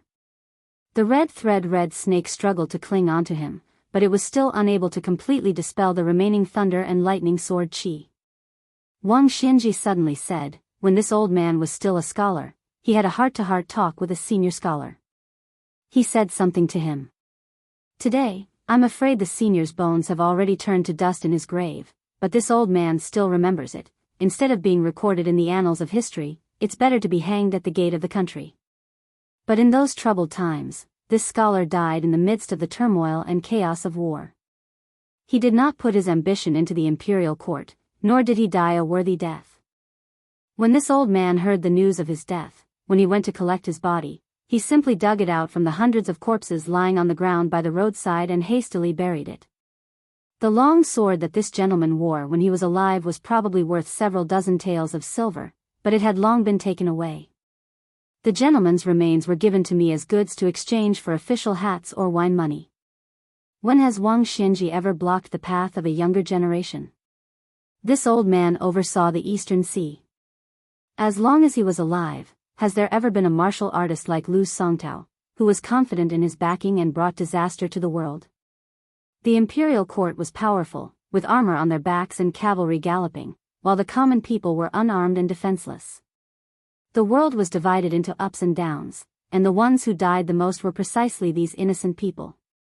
This old man did not want these people to encounter the oppression of the government in times of peace and prosperity, as well as the wandering bandits in times of chaos. He did not want everyone to be able to easily deal with them. He only hoped that more people, when they were at the end of their rope, or even before death, would be able to take a step forward, instead of only being able to kneel down and kowtow to beg for mercy. Wang Xianji did not ask for much. He only wanted to give the people of the world one step only. Su Fengnian calmly asked, "Why are you saying these things?" Wang Xianji indifferently said, "This old man has lived for too long and has seen too many things. Usually, he has nothing to say to anyone. You, kid, are not willing to say your last words, but this old man wants you to die with a clear understanding. If you were an ordinary descendant of a vassal king, relying on the machinations of 2 generations to inherit the throne, why would this old man talk nonsense with you? Even killing you would dirty his hands."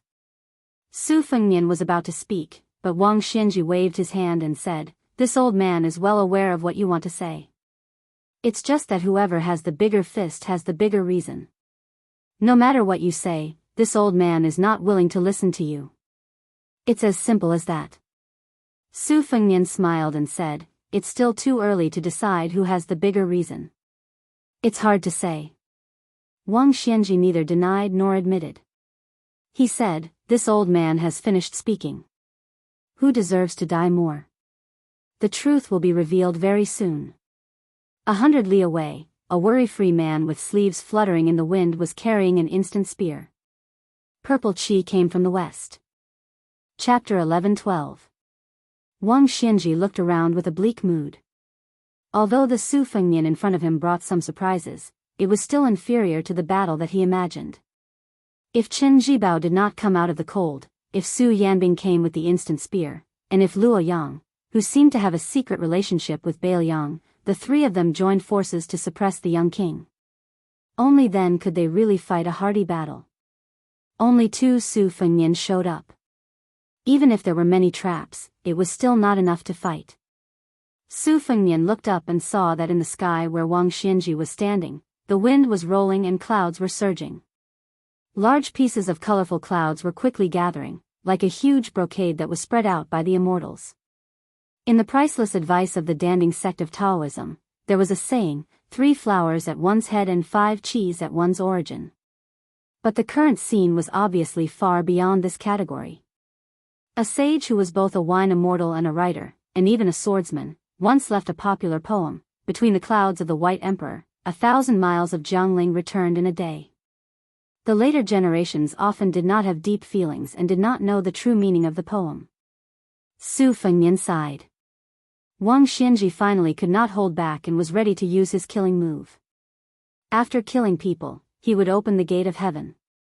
However, he would not fly to the heavenly court and become an immortal. Instead, he would guard the gate of heaven for the martial artists in the mortal world.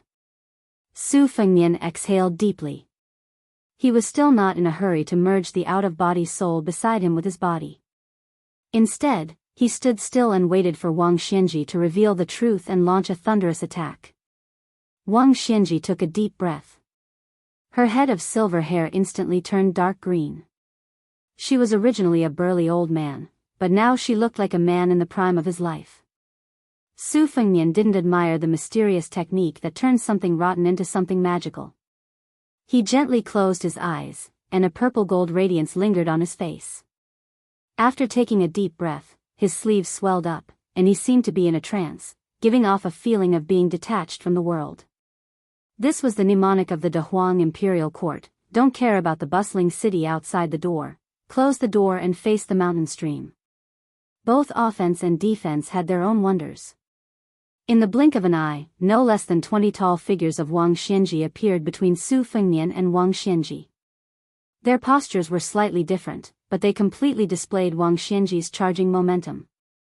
This was the first time Su Fengnian was pushed back, and in one breath, he was pushed back more than 1,000 feet.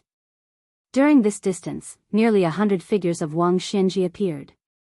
Su Fengnian seemed to have no power to fight back as he retreated a second time, retreating 150 feet. Wang Xianji became more and more courageous as he fought, and his figure became more and more complicated. On a line, there were more than 200 figures of Wang Xianji that did not dissipate in time. Su Fengnian, who was passively taking the beating, kept retreating. Relying on Gao Shulu's vigorous physique and the Dahuang imperial court's clumsiness, he did not show any signs of being defeated. However, if one looked closely, the human cat Han Diaoxi's red snake that was previously pierced by Wang Xianji's 3-inch thunderbolt had completely given up struggling. However, before the blood could seep out of the wound, it turned into a faint mist like boiling water poured on snow. On the contrary, it made Su Fengnian's clothes look clean. Wang Xianji did not stop punching. Even though she knew that Su Fengnian had the intention to use other people's stones to improve jade, Wang Xianji was very conceited. Even if Su Fengnian wanted to use his fist aura to train Gao Shulu's physique, which was not completely integrated, she could make him suffer. One of these punches would become the straw that broke the camel's back. On the straight line that cut 2 miles of the ground, more and more Wang Xianji appeared. It could be said that there were countless of them. Even if the experts of the 10 martial arts evaluators were to watch from the sidelines, their scalps would go numb. However, if Wang Xianji's disciple, the female Grandmaster Fist Master Linya, were present, she would be able to observe Wang Xianji's attacks with her own eyes. She would definitely be able to benefit greatly, and would be able to reach a higher level of enlightenment on the path of martial arts. This was because this was the world's most brilliant fist manual. Wang Xianji punched no less than 600 times. Su Fengnian did not refuse any of them and received more than 600 fist auras. Finally, a turning point came. The distance that had been constantly lengthening began to shorten for the first time. Because Wang Xianji's movements were too fast and her attacks were too fierce, even though Su Fengnian had retreated for nearly 3 miles, not a sound was heard. Finally, a loud rumble exploded behind the old man in the distance. Perhaps this was what people were used to: first see the lightning, then listen to the thunder. The first drum of energy was strong, the second was weak, and the third was exhausted. This was the common sense of the world. However, at the end, the figure of Wang Xianji that stayed in the same place began to dissipate. It seemed that Wang Xianji's momentum could not continue to rise endlessly. Like a climber, after resting for a moment, she continued to climb. Moreover, she suddenly sped up her pace. Wang Xianji, who had been punching with one hand, punched out with both hands. The great drum momentum. Wang Xianji's fists hit Su Fengnian's arms, which were crisscrossing in defense. This beat of the drum sounded at the same time as the belated thunder of the fist aura behind him. Su Fengnian's body leaned back, his feet planted on the ground, and he slid backward at an angle. The second Wang Xianji at the beginning also began to dissipate. However, the original Wang Xianji that was facing Su Fengnian suddenly sped up. She raised her arm and heavily smashed down on Su Fengnian's chest. She punched Su Fengnian into the ground and then kicked Su Fengnian, who had bounced up from the ground, more than 100 feet away. Su Fengnian, whose body was more than a foot above the ground, stretched out his hands and hooked his fingers into the sand to stop his retreat. Chapter 11:13. During his second trip to Jianghu, the old man in the sheepskin fur coat had used no less than 100 two-sleeve green snakes to temper Su Fengnian's spirit. This was Li Chuangong's unique method of teaching. Later, after eating the purple gold bun given by the Beimang's grand preceptor Yuan Qingshan, Su Fengnian had also let Su Yanbing beat him with all his might to digest the purple gold qi brought by the bun. This kind of clumsy method was far from being a shortcut on the path of martial arts. As long as one could endure it, it would definitely be a path that could lay a solid foundation. In the world today, in terms of ferocity, be it Tuoba Bodhisattva's fists, Dong Tai's sword, or Gu Jintang's blade, none of them could compare to Wang Xianji's fists. After all, Su Fengnian had only received Gao Shulu's body for a short period of time. He did not have the time to completely transform it for his own use. Therefore, Wang Xianji's attacks became the best way to forge it. Every generation of Bailiang's blade had to be tempered thousands of times before it was forged. It was done. Su Fengnian's wounds healed by 70 to 80% in an instant. This was a subtle sign that the fire had reached the right level. He slapped the ground with one palm and his body spun up, once again standing in front of Wang Xianji. Su Fengnian gritted his teeth as he waited for this moment. Wang Xianji was also fishing. If the bait was too small, how could he catch the big fish of the North Sea named Kun? The hundreds of Wang Xianjis merged into one at the same time. Su Fengnian had already begun to charge forward. Almost at the same time, Su Fengnian, who had chosen to stand by and watch, merged with Su Fengnian and returned to his body, like a wanderer returning home. If the distance between them was 10 minutes, then Wang Xianji had charged forward for 6 minutes, while Su Fengnian only had 4. Then, the two of them used all their strength, throwing out a punch and a palm. Su Fengnian's soul and divine intent aside, this palm strike was already 100% of Su Fengnian's martial arts realm. Wang Xianji also no longer held back her strength.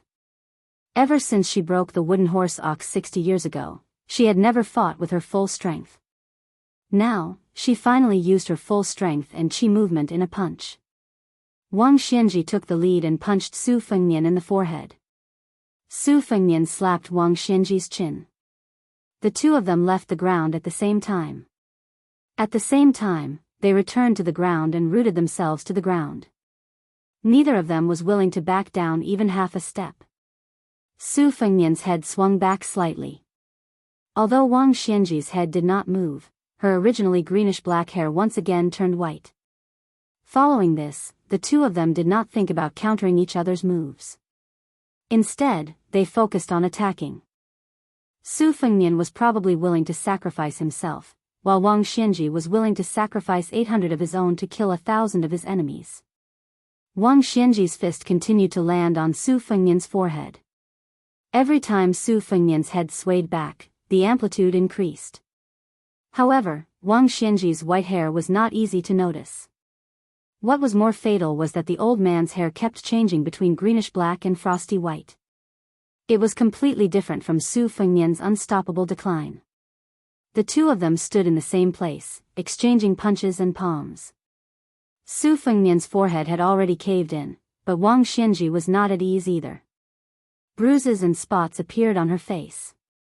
Su Fengnian fought fiercely without retreating. At the beginning, he could give Wang Xianji 10% of his strength. After exchanging more than 60 blows, he only had 80% of his strength left. Naturally, the fierce battle became a battle to the death. Su Fengnian changed from a clap and a push of his palm to a clenched fist that could naturally increase his attack range by 2 inches. The two of them were competing with great strength. Su Fengnian had already begun to think that even this little bit of calculation was extremely valuable. In the end, Su Fengnian had no choice but to change his fist into a straight-hand knife. Otherwise, he would not be able to hit Wang Xianji. If it were any other opponent, Su Fengnian, whose cultivation was enough to rank among the top 3 in the world, had learned many different things. Naturally, he could use a sword with unparalleled ease. Using a saber with a powerful momentum, he could walk around with his bare hands as leisurely as he did now. How could he be so petty and haggling over every detail like he was doing now? Wang Xianji had been punching from beginning to end. Above the two celestial beings, the colorful clouds were roiling, gathering and dispersing randomly. Su Fengnian's last hand knife only hit Wang Xianji with the tip of his finger. Wang Xianji's mouth curved into a cold smile. An arrow at the end of its flight, a dying struggle. This time, the old man did not fight to the death from the very beginning. Instead, he went step by step. First, he poured half a bowl of water, then 8 portions of tea, and finally a full cup of wine. But being drunk was not losing his self-control. Wang Xianji was already at his peak. When Su Fengnian's head swung back in a semicircle, the old man was unexpectedly able to flourish even more. One punch to the end. With 11% of my essence, qi, and spirit, I'll send you on your way. This old man's last battle in this world was not in vain. Su Fengnian, who was indeed an arrow at the end of its flight, no longer sent out a hand knife. Instead, he drained the pond to catch fish. His remaining qi surged out and suddenly slammed his head forward, taking the initiative to meet Wang Xianji's fist. Su Fengnian was sent flying by the punch. His entire face was like a porcelain that was about to shatter. It was extremely frightening. Not only his face, but his entire body was also in such a miserable state. After being hit, Wang Xianji did not feel good either. His footsteps were light and he staggered back. The arm that punched was hanging down. It was already fractured. Su Fengnian's body was about to fall, and he smiled. In an instant, the person from Daylily, who was not too far away, threw out an instant spear. After Wang Xiaoping died, the sword pierced through Wang Xianji's body. This spear, following the trajectory, happened to once again pierce through Wang Xianji's chest, who could not dodge. The instant spear pierced through Wang Xianji's tall and sturdy body. The spearhead nailed into the ground diagonally. Wang Xianji was enveloped by the power of the spear and flew backward. However, compared to Su Fengnian, who fell heavily to the ground and raised yellow sand, the old man suddenly stopped when his back touched the ground. He strangely floated in the air and then slowly stood up. Wang Xianji was expressionless.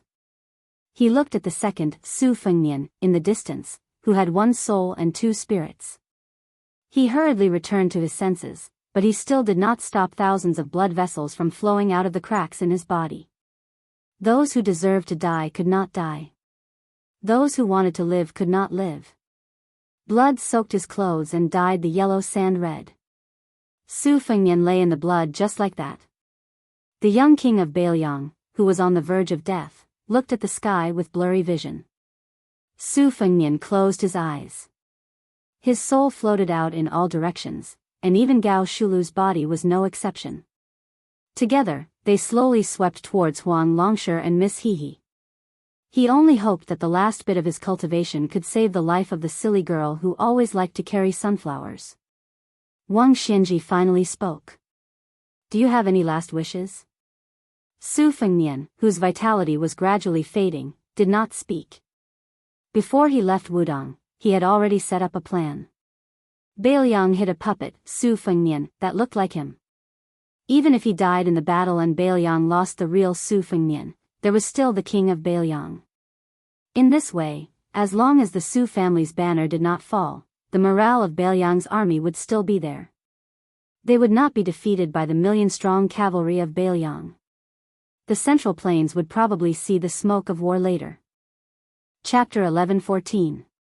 On the previously secluded desert bordering Yuzhou and Helian prefectures, some untimely figures appeared out of nowhere. A child in a tattered fur coat and a white scarf was busy driving the flock of sheep. The land at the border was barren. Fortunately, the spring grass was plump compared to other seasons. Even so, the 6 or 7 old goats were still thin and dirty, looking like a group of lethargic old people. The child had a straw rope tied tightly around his waist. His cheeks were dark and thin. He had a wooden pole under his armpit and an old sheep whip in his hand. He walked and stopped with the flock of sheep eating grass. When he stopped, he would hold the sheep whip in his mouth and hold the pole with both hands, waving it wantonly. Occasionally, he would imitate the posture of some adults in the village shaking the pole. Northern Liang worshipped martial arts, and its people were ferocious. There were many dens that were rich in hard martial arts. This was because the experts in the eyes of the common people were usually in a large group. Even the women and children knew some martial arts. For example, there was a saying in Yuzhou that 9 out of 10 sheep knew martial arts. This was the first half of the saying, and the second half was that only 1 out of 9 martial arts masters could be a great spear. It meant that it was easier to practice martial arts than spear. However, since ancient times, the poor studied while the rich practiced martial arts. Such a poor child would not be able to touch the threshold of spear arts in his lifetime. After that, the child saw a frightening scene more than 10 miles to the south. The earth suddenly shook, the sands suddenly rose, lightning flashed, and the wind was calm. The child was curious and thought that the flock of sheep would not get lost, so he began to drag the pole and whip to the south. He was thin and sallow, but his legs were not weak. Baoyang was very cold. Children from poor families were really weak. They could not survive the winter and could not be lazy. Therefore, children who grew up eating sand in the northwest frontier fortress, no matter how short and thin they were, would definitely lose in a fierce fight with their peers in rich Jiangnan. The child ran to the south, bending his back and rushing forward. He was unusually fast. While running and taking a few breaths, there were inexplicable explosions not far away. It was human nature to seek advantages and avoid disadvantages. It was not that the child did not think of turning back, but there were a few times when his stubbornness overcame his timidity, and he gritted his teeth and continued running south. Just like that, the goat-herding child slowly approached the battlefield in a daze. Su Fengnian's soul floated over and found Huang Longshe and Miss Hehe. When the calculative Huang Sanje saw this scene, the old man holding Hehe could not help but be shocked and stunned.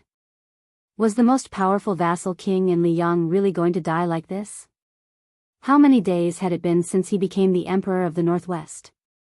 His way of dying was quite spectacular, fighting a battle to the death with Wang Xianji. However, the people of the world were fond of the 4 words, although defeated with honor, but they didn't like to die with honor. Huang Longshe sat cross-legged and gently held his silly daughter in his arms. He was a little emotional. In Tai and City, he did not predict the choice of the wooden sword ranger. This time, he also did not predict the choice of another young man. But no matter what, the boy named Su still came as promised. The 2 souls of Su Fengnian held Jia Jiejia's hands respectively and transferred the last of their vitality to her. They tried their best to wash away the disaster planted by the old Taoist of Dragon Tiger Mountain. The girl's complexion gradually improved and became rosy. Huang Longshe had walked a long path in his life and had seen too many things in the world. The old man had sneaked into Baoyang several times. Not only did he think that Chen Jibao was better than Su Fengnian, but he even appreciated Yuan Zuozong more than his royal highness who was rotten on the outside. In the old man's eyes, the trick of hiding one's own stupidity was not a brilliant method worthy of admiration. This boy was born noble, so what if he was cursed? It was his fate to be constantly assassinated. Speaking of miserable endings, the people in Xiangfan City who were cooked by their relatives, were they not miserable? When the country was destroyed and their families were in exile, those children who were sold by their cruel parents according to their weight were not miserable? More recently, the little girl in his arms also had a miserable life. All living things were bitter, and most of them were unspeakable. Even when Huang Longshe saw that Su Fengnian had resolutely descended the mountain to stop Wang Xianji without a perfect plan, he was only slightly surprised. He took it even more as a matter of course. This was something he owed to the daughter in his embrace in the first place. He even felt that this kid was extremely scheming, hoping that he, Huang Longshe, would lend a hand. Only when the situation was settled did Huang Longshe truly show some emotion. He asked softly, "You don't regret it?" Su Fengnian smiled and shook his head. Although he opened his mouth without saying anything, it was enough for Huang Longshan to know the general meaning. The reason why I rushed here was not only because of the agreement, but also because I knew that even if I tried my best, I couldn't beat that old man. Since one of us would die anyway, I might as well let one live. Senior, you don't have to think too much. The 2 of them asked and answered. Why didn't you hide in the army at the border and avoid fighting? No matter how powerful Wang Xianji was, he would have to kill until his hands were tired before he could see you. I did think of that. But if I did, the army that Baoyang had worked so hard to gather would collapse. And if Wang Xianji chose to assassinate me in anger, I wouldn't be able to avoid it either. And if I was afraid of fighting, Gao Shulu's spirit would reject me even more. If I was caught by Wang Xianji, even if my third soul returned from a long journey, I would lose my foundation and would be doomed to die the moment I saw him. Rather than die a cowardly death, it would be better to have a proper fight. It would be best if he could survive. Even if he died, with Wang Xianji's magnanimity, she would not personally say that the new Prince Liang died at his hands. At that time, it would appear that I am a fake Prince Liang, and it would be useful. You're about to die, and you still want the Su family to continue guarding the northwest gate for the court? People speak the truth when they're about to die. It seems that in the past, this old man was measuring the stature of a gentleman with his own yardstick. Naturally, it's not guarding the gate for the emperor of the Zhao family. It's not even for the people of the Central Plains. It's just Su Zhao's family business. I promised him that I would take it. It's that simple. On top of that, it's a good thing if the South can suffer less and have fewer people die. First there was Chen Jibao, then there was Wang Xianji. These two mountains are not much lower than the mountains that the emperor of the Zhao family is facing with Su Shao and Zhang Julu. Do you understand the grievances here? Removing the vassals is the general trend. It's just that the Su family and the Zhao family are on opposite sides. I don't deny that the one in Great Peace City is a wise ruler. On the contrary, he can not only establish a country like his ancestors, but also revive the dynasty. Even if he's at the end of a dynasty, he might be able to turn the tide and continue the dynasty. But this doesn't prevent me from being his mortal enemy. However, he wants Zhang Julu to die a horrible death. He should be going against the current. The poor people in the wilderness are constantly entering the court and squeezing out the positions of the Chinese families. It's not something that he can stop alone. Senior used 20 years to uproot the fields of the spring and autumn period. Master Li Yishan praised you endlessly. In the last years of Yonghui, Senior sneaked into Bailiang for the third time. After meeting with Chen Jibao, Su Shao secretly mobilized most of the elites of the Fushui Association and 700 Autumn Water Light Cavalry, led by Lu Qiu, and Su Yanbing. They were determined to keep Senior here. But Master was determined to stop them, so they didn't move. There's such a thing? Yes. Many people have praised me in private, but Li Yishan's comment about me being a man of great ambition and extraordinary talent was the only one who hit the mark. Do you know why? I don't know. As they chatted, one of the two, Su Fengnian, absorbed the tribulation in Miss Hehe's body like a whale, and the other helped her to fill in the divine will. Huang Longsher smiled and said, "It's okay if you don't know." In another book, an ancient person named Kong Jigui wrote an ancient text called Northern Mountain Translation Text. The 8 words in it are very suitable for me. The sun is bright, and the frost is cold in autumn. Later, Huang Tingjian extended it and wrote a sentence: when young and talented, he will accept noble visits, but when old, he will be loyal and righteous. The two Su Fengnian were a little puzzled, but they didn't think too much about it. Huang Longsher thought for a moment and stretched out his palm to flatten the yellow sand at his feet. He used his finger to write 14 words: the lantern of the house of the rich is bright, and the moon of the poor is bright. The old man then muttered to himself, "It can be said that the taste of the imperial edict is profound, and the feelings of the world are extremely clear." As a person who forgot worries, the soul of the Su Fengnian nodded. Huang Longsher continued to use his finger as a pen and the sand as paper to write the second sentence, but with others, the fish knows that the water is cold and the water is warm. If one is not satisfied, one will often be 8 or 9, regardless of whether the flowers bloom or fall in spring. The soul of the Su Fengnian, who had borrowed Wang Xiaoping's sword, laughed it off. Huang Longsher quickly wrote the third sentence: there is no end to numbers, and there is no long misfortune. The old man then raised his head and looked at the Su Fengnian. The Su Fengnian nodded and then shook his head. Huang Longsher lowered his head and looked at the little girl in his arms who had turned around and returned from the gates of hell. He said softly, "This old man once used Wenhua to scheme against you. Don't you bear a grudge?" "How could I not bear a grudge? It's just that there are differences in the size of the grudge, and there are differences in the order of revenge. That should be the case." Huang Longsher nodded and said, "The poem in the book that was mentioned earlier, For the old man Wang Xianji, it was already considered old and awe-inspiring. But he is 100 years old and is the most powerful person in the world. In the end, bullying a younger person who hasn't even reached the age of 30 is not an act of kindness. The Su Fengnian, who had rushed to the battlefield with the spear of Xana, stared tenderly at the girl.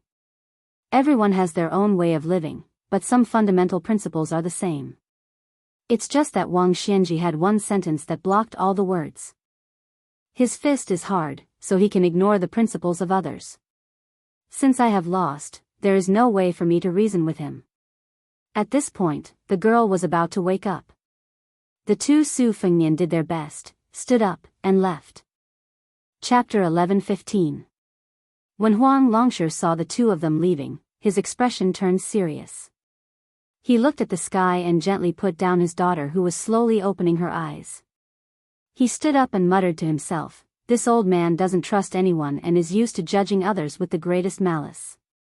You, Su Fengnian, are in a situation where you have nowhere to retreat to, yet you still do things to satisfy this old man. It seems that this old man has indeed misjudged you in the past." Huang Longshi smiled and turned his head, seemingly answering his own question. "Su Fengnian, you definitely don't know that the reason why the last person who was spiritually traveling to the spring and autumn period could not leave the spring and autumn period was because this old man purposely closed this book. That was why he could not leave that page. Now that things have come to this old man can no longer hide it. Helping you is also helping himself. The old man lamented, "Who will wake up first? Only you will know." Huang Longshi took a deep breath. This old man could have achieved the realm of Confucian Saint long ago, but he purposely suppressed it. Otherwise, there wouldn't have been a fleeting Xianyuan Jingsheng after the spring and autumn period. This old man will give you a true carefree journey. Huang Longshi raised his arm, drew strokes, and pointed at it. He wrote 8 words. "I write the spring and autumn period to respect the heavens and earth." He flipped open the book and opened the door. It was as if a door opened behind Huang Longshi. A person stepped out and answered softly, "The heavens and earth naturally respect me." Morning farewell, White Emperor. Colorful clouds. White Emperor, one of the 5 celestial emperors in the ancient book, was in charge of all the gods of the West. Wang Xianji looked at the colorful clouds gathering and dispersing above her head. She had an epiphany and roughly understood her background. No wonder she was at odds with the Zhenwu Great Emperor of the North. When Zhenwu's law form descended to the spring god lake, Wang Xianji, who was in the martial emperor's city, hated it bitterly. Wang Xianji did not stop Su Fengnian's soul from escaping, nor did she stop them from returning. Sensing the weak aura of Su Fengnian lying in a pool of blood, Wang Xianji looked at the northern sky and asked loudly, "Fight again in the sky?" The sky did not respond to Wang Xianji's question. However, someone in the human world replied with 2 words, "No need." A huge firefly crashed into Su Fengnian's bloody body. Wang Xianji frowned and turned to look in that direction. Su Fengnian knelt on the ground with one knee and one hand on the ground. He said softly, "We don't have to fight in the sky." Wang Xianji narrowed her eyes and stared at the young man who had perfected the divine will. She was a little puzzled. She was not dead yet. The old man looked at Huang Longshi's situation and quickly understood. This young vassal took a different path from Yuan Qingshan of Beimang. He wanted to merge the 3 religions of Confucianism, Buddhism, and Taoism. Unfortunately, he lacked the most important style of Confucianism. Wang Xianji did not think there was anyone in the world who could make Su Fengnian understand this realm. If Chao Changqing gave up his cultivation, well, there was a 50 to 60% chance. However, this official in black wanted to restore the country. Even if he liked Su Fengnian very much, he would not let his emotions affect his decisions. He wanted to restore the country in West Shu and give it to someone else. However, Wang Xianji did not expect that the cold-hearted Huang Sanjia would do such a thing and really let the last wanderer of spring and autumn win. This meant that this kind of gift of inheritance could not be accepted by the other person just because one person gave it to the other. Just like when Su Fengnian first went to Mount Wudang to practice the blade, Wang Zhongluo did not hesitate to give away the cultivation of the Great Yellow Court. However, in the end, he only gave away 60 to 70%, which was a serious loss. It was far from letting the young His Royal Highness achieve immortality in one step. Huang Longshi's action was no different from gambling. However, if he gave away the realm but could not make Su Fengnian accept it completely and only made half of the Confucian sage, which was useless in the end, then it would be the biggest joke in the world. Wang Xianji's injury was not fatal, but it was not light either. Especially that instant spear, which could be considered the most embarrassing time since he reached the top of martial arts 60 years ago. The old man still could not let it go. It was not a matter of the severity of his injury, but that no matter how Wang Xianji deduced afterward, he could not avoid it. Su Fengnian grabbed a handful of sand, stood up, and opened his palm. The yellow sand was blown away by the wind and was thrown into the sky. A line went far away and seeped into the colorful clouds. Like mud sprinkled on brocade, it scattered the wind in an instant. Su Fengnian's 3 souls and 6 spirits had returned to his body. Although his face, which was torn apart by Wang Xianji, had not healed, it was still shocking. However, his momentum was majestic and incomparable. Wang Xianji's expression was calm, but there was a slight ripple in his heart. However, his will to fight had never been as high as it was now. This was like a person standing alone on the highest floor and finally seeing a second person walk up to the top. There was no first place in literature, so they despised each other.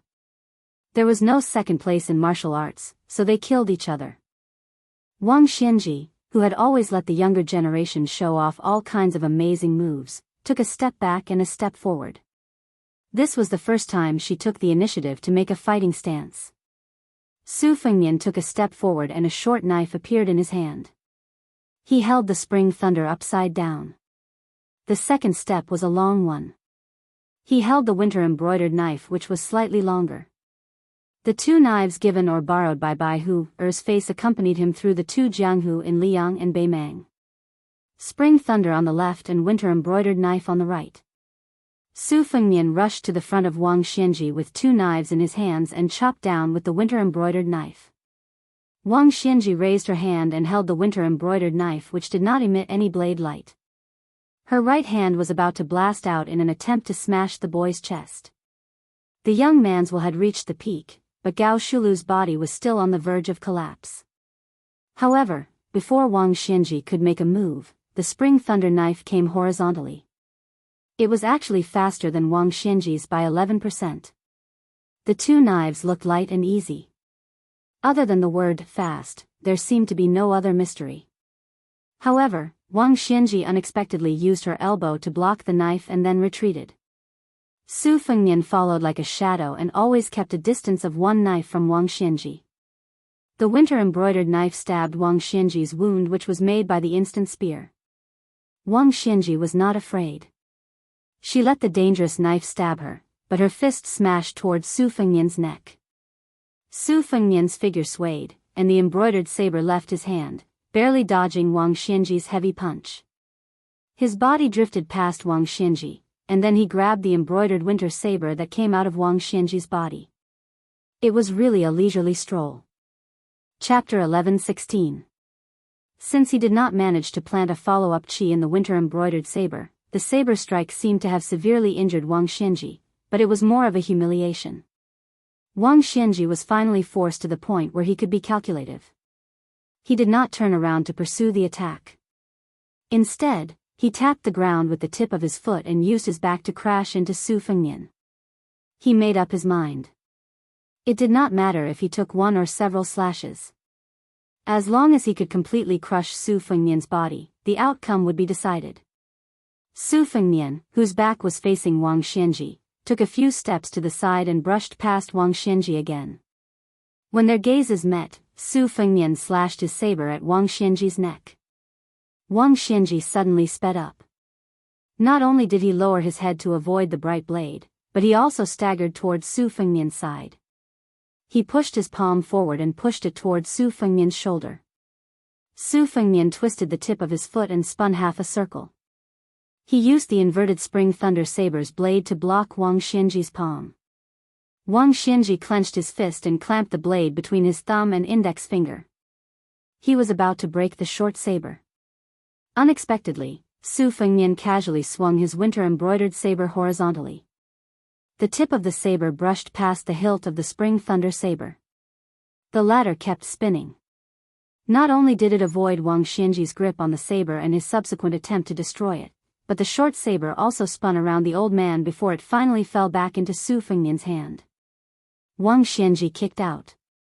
Su Fengnian leaped high into the air. Wang Xianji threw a punch. He no longer hoped that his fist would hit flesh. Instead, he used his fist force. Wang Xianji seemed to be in a tight spot, but the might of his fist force surpassed all his previous moves. It was clear that the old man was still holding back. Su Fengnian's figure suddenly flashed and disappeared. He appeared dozens of feet away with his sabers in hand. His sleeves fluttered. Similarly, there was a hidden mystery. As Wang Xianji ran forward, he laughed loudly and said, "Are you that unhappy?" Su Fengnian did not say anything. Just as Wang Xianji was about to reach him, he casually tossed the spring thunder saber into the air. Instead of holding winter embroidered in his right hand, he gripped the saber with both hands and charged at Wang Xianji. Wang Xianji and Su Fengnian slowed down at the same time. Then, on the battlefield, wherever Wang Xianji went, a figure would appear. Then, they would attack Su Fengnian together. On the other hand, Su Fengnian continued to run forward without hesitation. Xiao Dong slashed towards an empty space where Wang Xianji was not. In the blink of an eye, another Wang Xianji slid back a few feet. A thin line of blood appeared on his forehead, and blood slowly seeped out. At the same time, the hundreds of Wang Xianji disappeared. The world would never have imagined that the great Wang Xianji would be defeated by someone else. Su Fengnian continued to get close to Wang Xianji, pointing the winter-embroidered saber in front of her. Everyone stopped when it was appropriate. Countless tiny wounds appeared on Wang Xianji's body. He did not let Wang Xianji get close to him, but he could leave a mark on Wang Xianji's body every time. The spring thunder saber that was tossed into the air reached its peak and began to fall. Wang Xianji's patience was probably exhausted by such tireless and precise calculations. What followed was an extremely fast close combat. The wounds on his body from winter-embroidered saber became deeper and deeper, but Wang Xianji was also getting closer and closer to Su Fengnian. The most dangerous time was when Wang Xianji's palm almost broke Su Fengnian's neck, and Su Fengnian's winter-embroidered saber almost cut Wang Xianji's waist in half. However, both of them gave up on the hope of exchanging lives this time. The falling spring thunder saber was getting closer and closer to the battlefield on the ground. The ground beneath their feet was cracked and mottled, and it was unbearable to look at. However, no matter how fast the two of them attacked, the yellow sand remained motionless 1 zhang away from where the two of them were standing. Not a single grain of sand moved. Victory and defeat were only a hair's breadth away. Wang Xianji gave his all. He was still in the predicament of being cut by a slow saber. Intentionally or unintentionally, the spring thunder saber had already landed 3 feet above Su Fengnian's head. Su Fengnian, who used his left hand to begin with, had a sudden surge in his aura. The space he had to move around had already been squeezed to the extreme by Wang Xianji. If he did not have any new moves, he would not be able to escape death. However, as long as he could hold that short saber, variables could be created. Because Wang Xianji's qi flowed for 1,000 miles. Although he became braver and stronger as he fought, and his qi became stronger and stronger, it was also about to come to an end. Both of them were well aware of this. Wang Xianji's laughter was not straightforward. He was laughing at Su Fengnian, and also mocking himself. Therefore, from the beginning, Wang Xianji actually planned to end the life and death of both of them in one go. At the last moment, Su Fengnian risked a punch to catch the spring thunder saber. As long as he could hold the saber, he could take advantage of the situation to reverse the battle. However, Wang Xianji actually stopped after half a punch. The qi was about to end, and unexpectedly, it reversed 1,000 miles again. It was about to form a majestic new qi. In a battle of the same level, the flow of qi was in front, and the turn was behind. The speed of the flow could control the situation, but the instant change could determine life and death. Wang Xianji's final battle in the human world, as well as the final finishing move, lay in this unprecedented back and forth. The trick was the word reverse. Wang Xianji withdrew half of his fist without warning. He deliberately let Su Fengnian hold the saber so that he could complete the qi of 1,000 miles first. Then, he would take the first step, and the second step would be first, and kill with one strike. Suddenly, a strange expression appeared on the old man's face. Su Fengnian did not hold the spring thunder saber, which was close at hand. Wang Xianji withdrew his hand to take a breath. Su Fengnian withdrew his hand and continued to attack. On the contrary, Su Fengnian seized the opportunity. What surprised Wang Xianji even more was that Su Fengnian's winter-embroidered saber accurately crashed into the node of his old and new qi. It was not his heart or neck, but a seemingly insignificant acupuncture point. Su Fengnian charged forward with the bump saber. He even pressed his left hand on the back of the saber. Wang Xianji was forced to retreat dozens of feet just like that. No matter how old he was, he could not stop the arrival of the new winter season. Wang Xianji's qi was rapidly dispersing. His white hair fluttered wildly. Su Fengnian lifted his saber diagonally and returned the favor. He lifted Wang Xianji's burly body off the ground. He did not pull out the winter-embroidered saber, which was used to suppress qi. After releasing his right hand, he held the spring thunder saber that had been following behind him with his left hand. Before Wang Xianji pulled out the winter-embroidered saber with both hands, Su Fengnian's spring thunder saber pierced through Wang Xianji's head. The winter-embroidered saber was not pulled out. It was the same for the spring thunder saber. The spring thunder saber that pierced through Wang Xianji's head hovered in the air. Then, he forced Wang Xianji to hang in the air. Chapter 11:17. Su Fengnian raised his head to look at the old man. Wang Xianji was far from dead. He did not have a resentful expression. He just quietly lowered his head to look at the young man. It was as if the whole world was stagnant. Wang Xianji finally closed his eyes. The scattered qi condensed into another Wang Xianji and floated to the ground. Along with the wind, he flew past the old man's illusory figure. Su Fengnian calmly said, "You win." Two pillars of heaven covered with ancient golden seal characters slowly hung down in the west.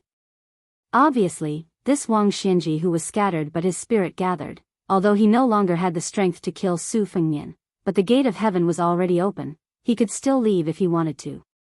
When Wang Xianji passed through the gate of heaven and looked down on the world with the posture of an immortal, with the old man's unruly behavior, how would Su Fengnian, who had nowhere to hide, live?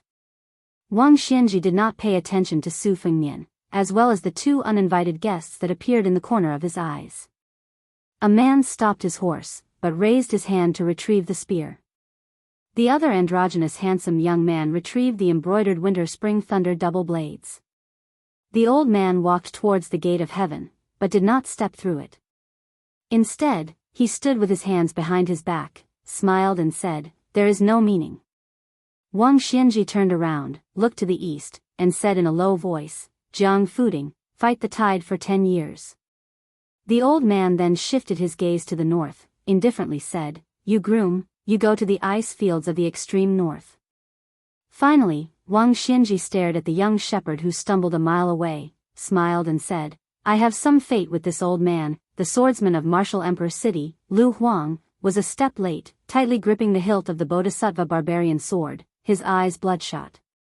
Lu Huang took off the scabbard, knelt on the ground, inserted the ancient sword into the ground beside him, kowtowed heavily, choking with sobs. Disciple Lu Huang respectfully sends off master.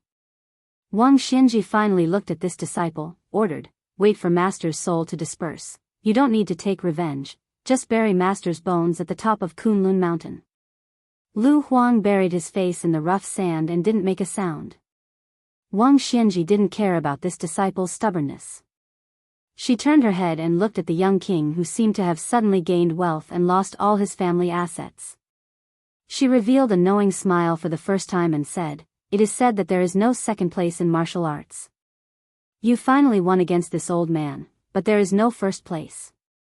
This old man feels a little unworthy for you. Su Fengnian replied, I still have some skills left that can support me on a trip to Mount Longhu. These few years of practicing martial arts can be considered as drawing water with a bamboo basket. In the future, our enemies should meet in court and on the battlefield. Wang Xianji nodded and said, a person who defeated this old man should have this kind of bearing. When Lu Huang was at the edge of the battlefield, Huang Sanjia and Miss Hehe also came over. After scheming against Su Fengnian and Wang Xianji, Huang Longsher did not have a complacent expression.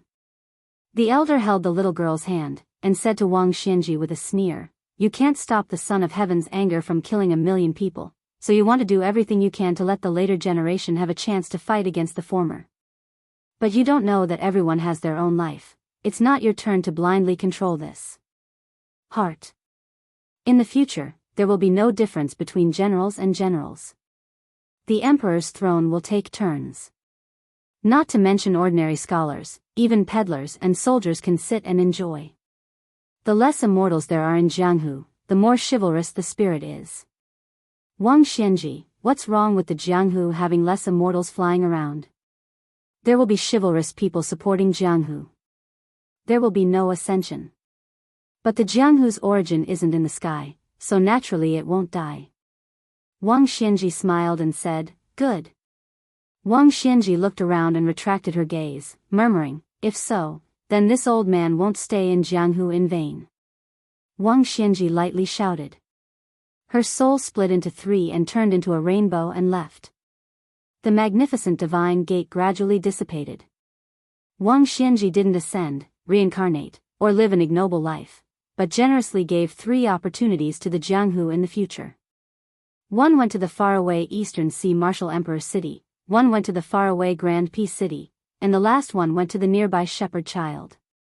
Lu Huang abandoned his long sword and walked empty-handed to his master's corpse on the ground.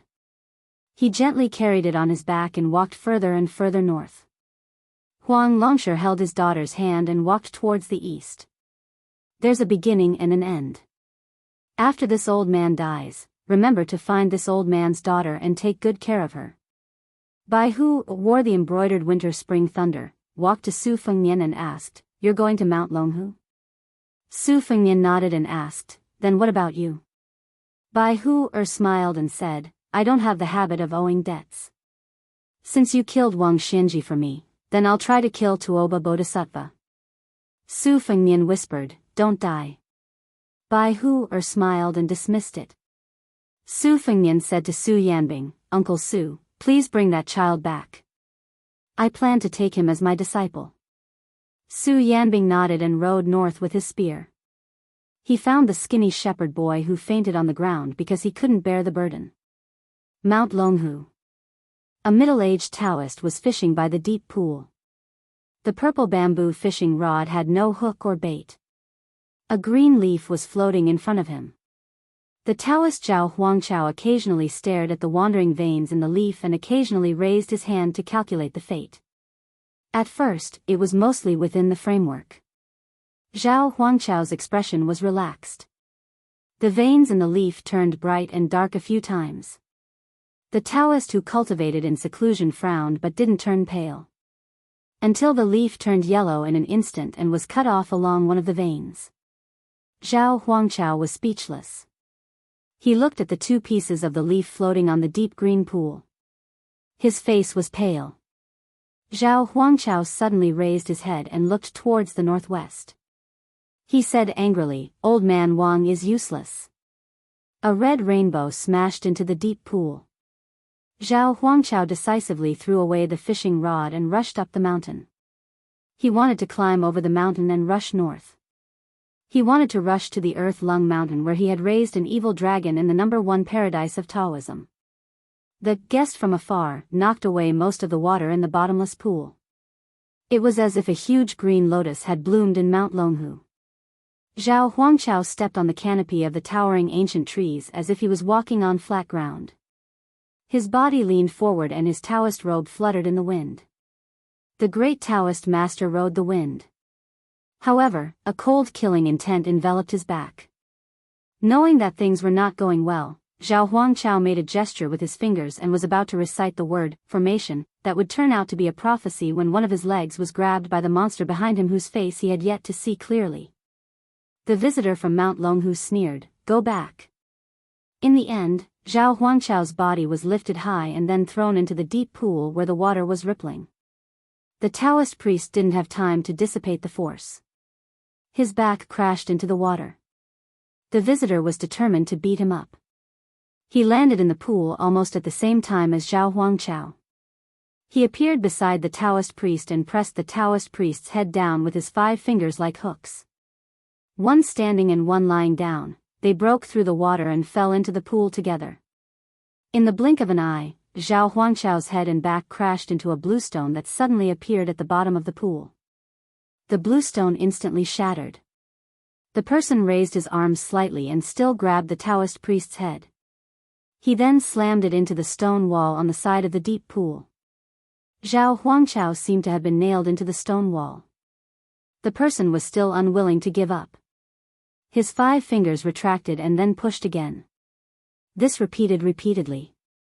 The Taoist priest's head crashed into the stone wall again and again like a bell. No less than 100 dull and terrifying sounds of the bell rang in Mount Longhu. The entire pool of water boiled and then turned into a cloud of white mist. The truth came to light. The pool was empty. The Taoist priest Zhao Huangchao's skull and spine were shattered. He couldn't say a word from the beginning to the end. He was dead. Chapter 11:18.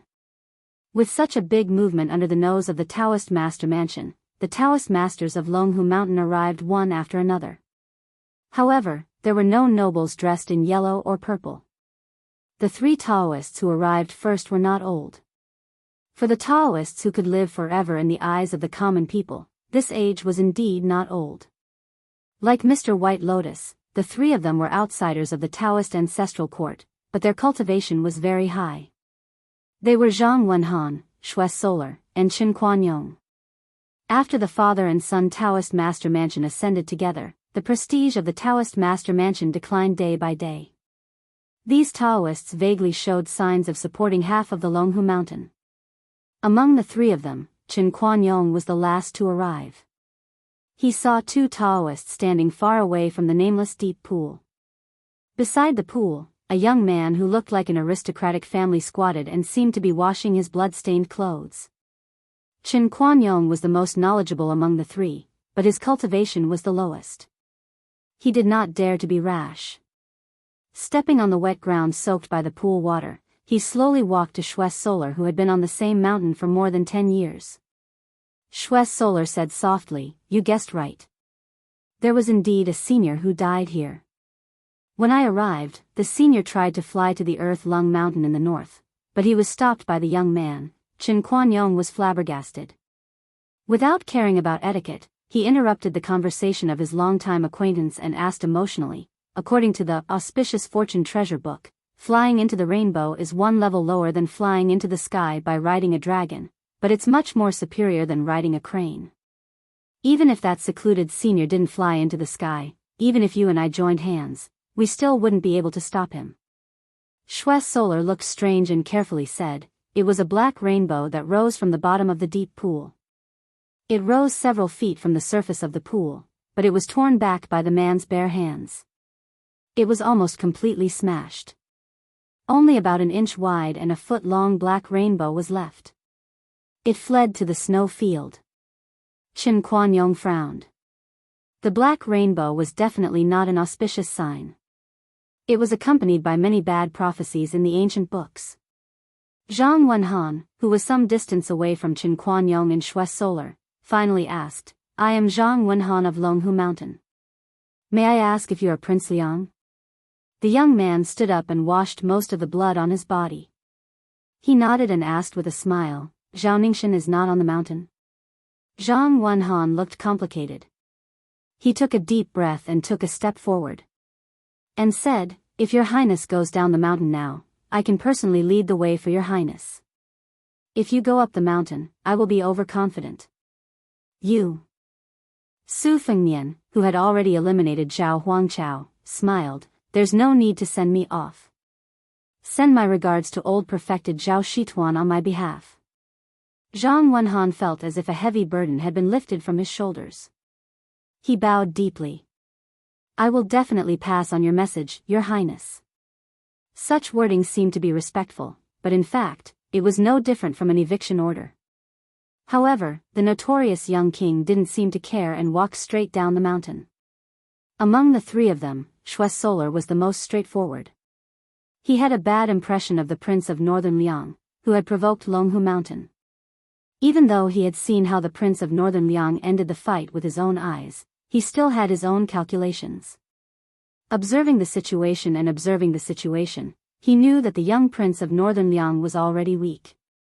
Shui Solar didn't want to miss this once-in-a-lifetime opportunity. He didn't mean that he had to severely injure the powerful Prince of Northern Liang, but he wanted to avenge Longhu Mountain. He couldn't let Su Fengnian come and go as he pleased. Did he think that just because immortal Qi Xuanjun was no longer in charge of the demon-slaying platform, anyone could come and show off here?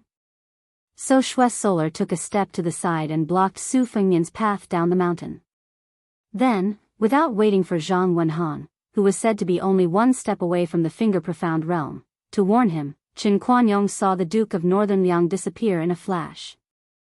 Then, Shui Daoyou's body was lifted off the ground. It was as if his head was pierced by an arrow. He was almost upside down when his head touched the ground, and then he fell limply to the ground. Zhang Wenhan hurriedly rushed to Shui Solar's side and squatted down, slowly instilling a long breath into him, trying to protect his turbulent heart. Qin Kuanyong found that Shui Solar's face was as pale as gold paper, and his complexion was extremely poor. Zhang Wenhan angrily said in a stern voice, the whole world knows that Wang Xianji wants to fight to the death with this person. Since Su Fengnian can come to Mount Longhu, not to mention that he defeated Wang Xianji gave him his last battle in the mortal world. It can be seen that even if he came to Mount Longhu to seek revenge before the battle, he is not someone you and I can belittle. If we annoy this person and he is driven to desperation, he will break into the Taoist master's residence and go on a rampage, destroying the foundation of Mount Longhu. The three of us are not of the same surname, so how can we bear the responsibility? Some of the Taoists who were of lower seniority gradually gathered around, and there were also a few Taoists who were yellow and purple. Seeing this scene, they were somewhat at a loss. Zhang Wenhan did not explain anything, and only asked Qin Kuanyong to report the details to the Taoist master's residence on the mountain. He then carried Shui Solar to a secluded place to treat his injuries. If he was unlucky and fell ill, it was destined to affect his Taoist root. On the mountain, people of different surnames had always been united. It was not easy to have a new atmosphere, and they should have climbed the mountain together. Su Fengnian went down Mount Longhu, and then climbed up Mount Hui. Today, the Xianyuan family was like a hot knife through butter in Jianghu. The purple-clothed woman first reached the top of the martial arts world, and became the first female martial arts chief in hundreds of years. Later, she intercepted Wang Xianji, which was a blessing in disguise. Her cultivation was temporarily damaged, but in the more important matter of the realm, she went one step further, causing Mount Hui to become more and more crowded. At the mountain gate's archway where one had to pass to go to Bull Mound and Snow Plateau, there was a newly erected sword comprehension stele, which was somewhat similar to the city wall of Martial Emperor City.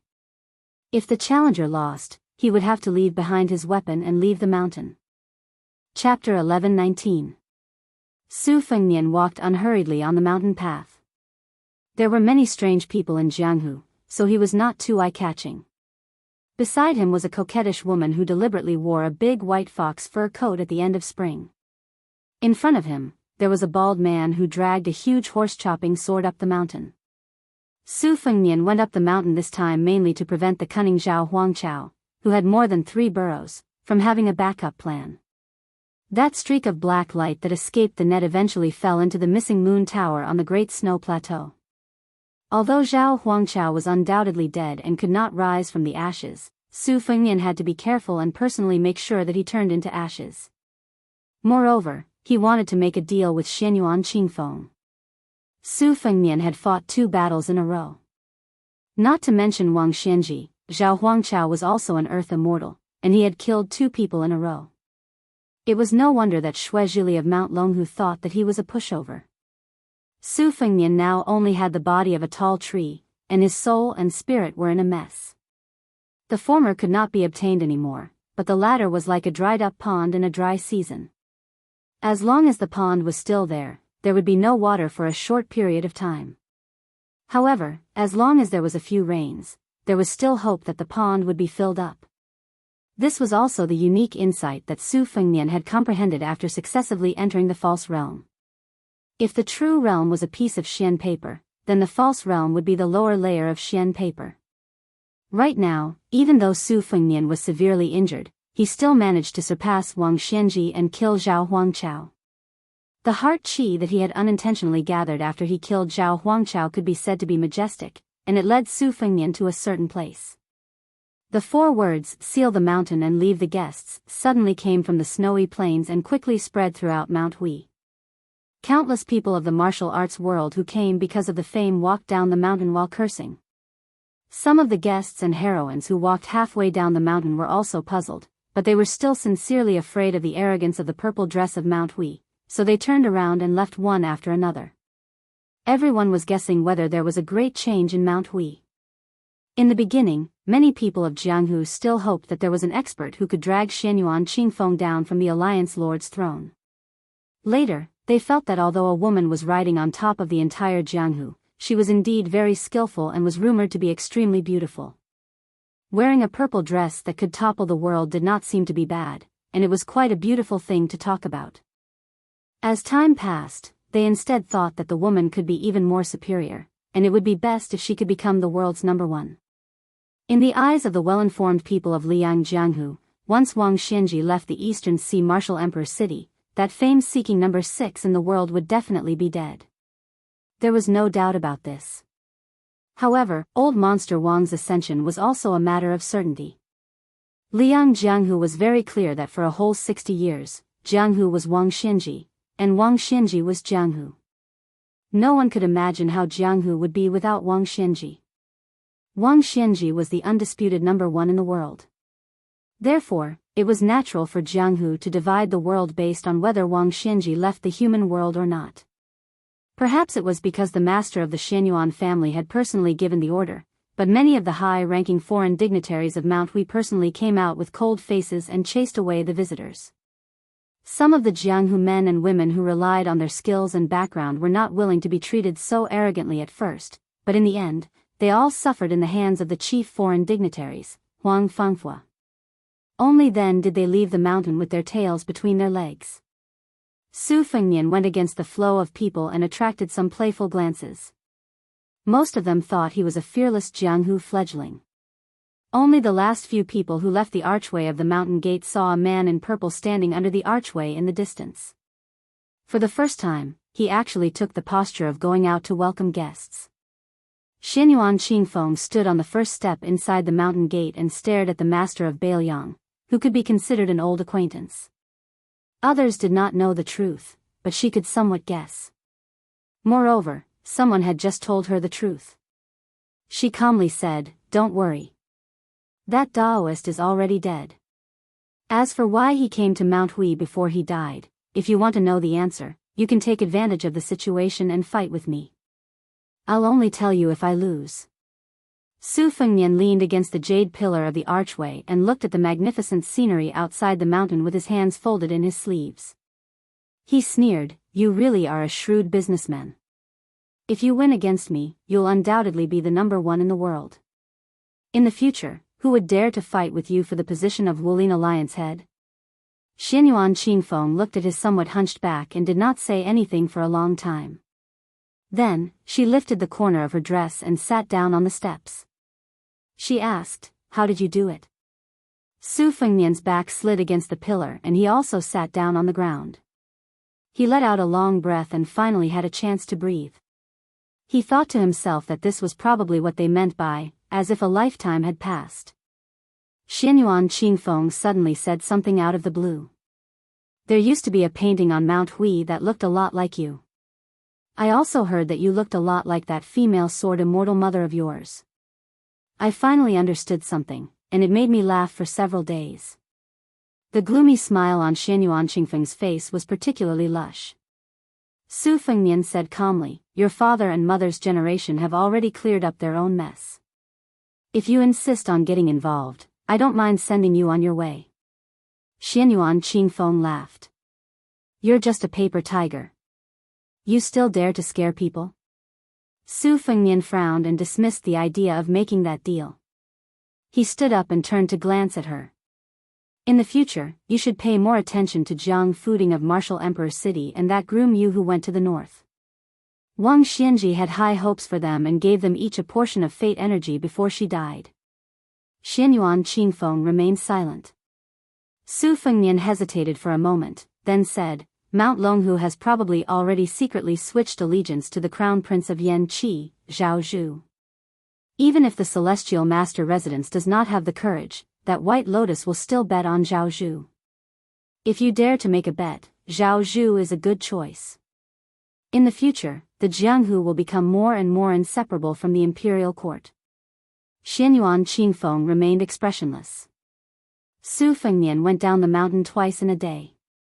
He went to Martial Emperor City alone. Chapter 11:20.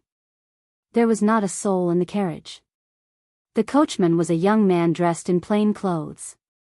If he were the son of an official, based on his appearance and if he could write well, he would most likely have a smooth career in the officialdom. It was a pity that he was from a lowly family who was not allowed to study for the imperial examinations. Li Yang reorganized the provinces and established the roads. In terms of the various roads and territories, the king of Yanqi oversaw the southern border, which was the most vast. The Guangling Road, which the vassal king Zhao Yi had his eyes on, was close behind. However, the degree of richness of the two could not be compared. Half of the world's taxes came from Guangling, which was not a lie. It was just that Guangling Road was not peaceful at the moment. In the past, there were still people who could rely on their connections to pass through the post house. However, now that a storm was coming, it was obvious that a war was imminent.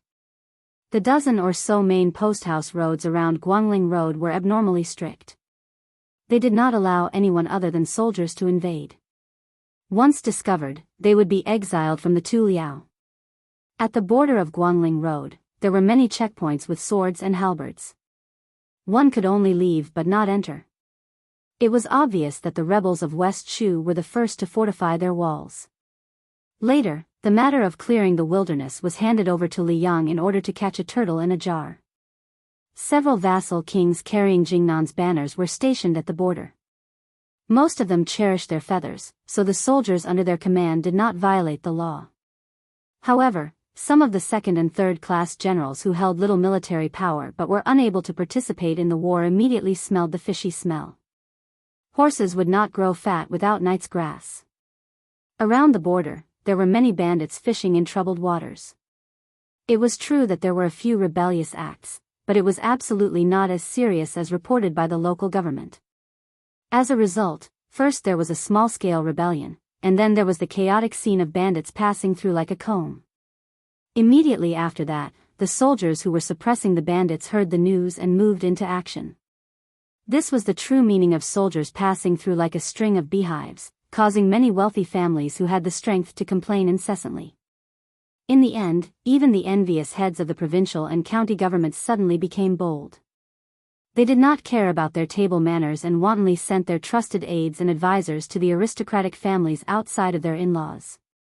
Nominally, they were distributing protective talismans, promising that when the bandits roamed, the government would definitely send troops to protect the border and the people. Nobody was stupid, so they could only obediently squeeze out a smile and send boxes of gold and silver as a means of averting disaster. Nowadays, even the banknotes of the big money houses with roots in the capital were useless. As long as it was real gold and silver, the latter could only resentfully curse the officials in private. If he wanted to get to Eastern Sea's Martial Emperor City, he would have to go through Guangling Road and take the easternmost, Wild Road. Su Fengnian, who had become a coachman, had already crossed the border. Along the way, he had seen several robbers taking advantage of the chaos to make money, all of which happened in the area between Dechu and Li Yang's Prince of Guangling, Zhao Yi. Among them, there was a group of 30 robbers, each of them riding a horse and wearing armor. Although most of their weapons were rusty, they were undoubtedly weapons from the old Guangling Road's armory. It was enough to show how the Liyang officials, who had come from outside, did not pay attention to the outside world and only cared about the wealth of the people. However, when Su Fengnian arrived at the east, the situation began to improve. At first, he walked on foot, but later on, he encountered a group of fierce bandits who were chasing a wealthy family far away from trouble. At that time, more than a dozen young and strong guards were killed. Su Fengnian killed a few bandits who were about to attack the women and children, and a few more who were out of their minds. However, he did not chase the bandits down and let them escape.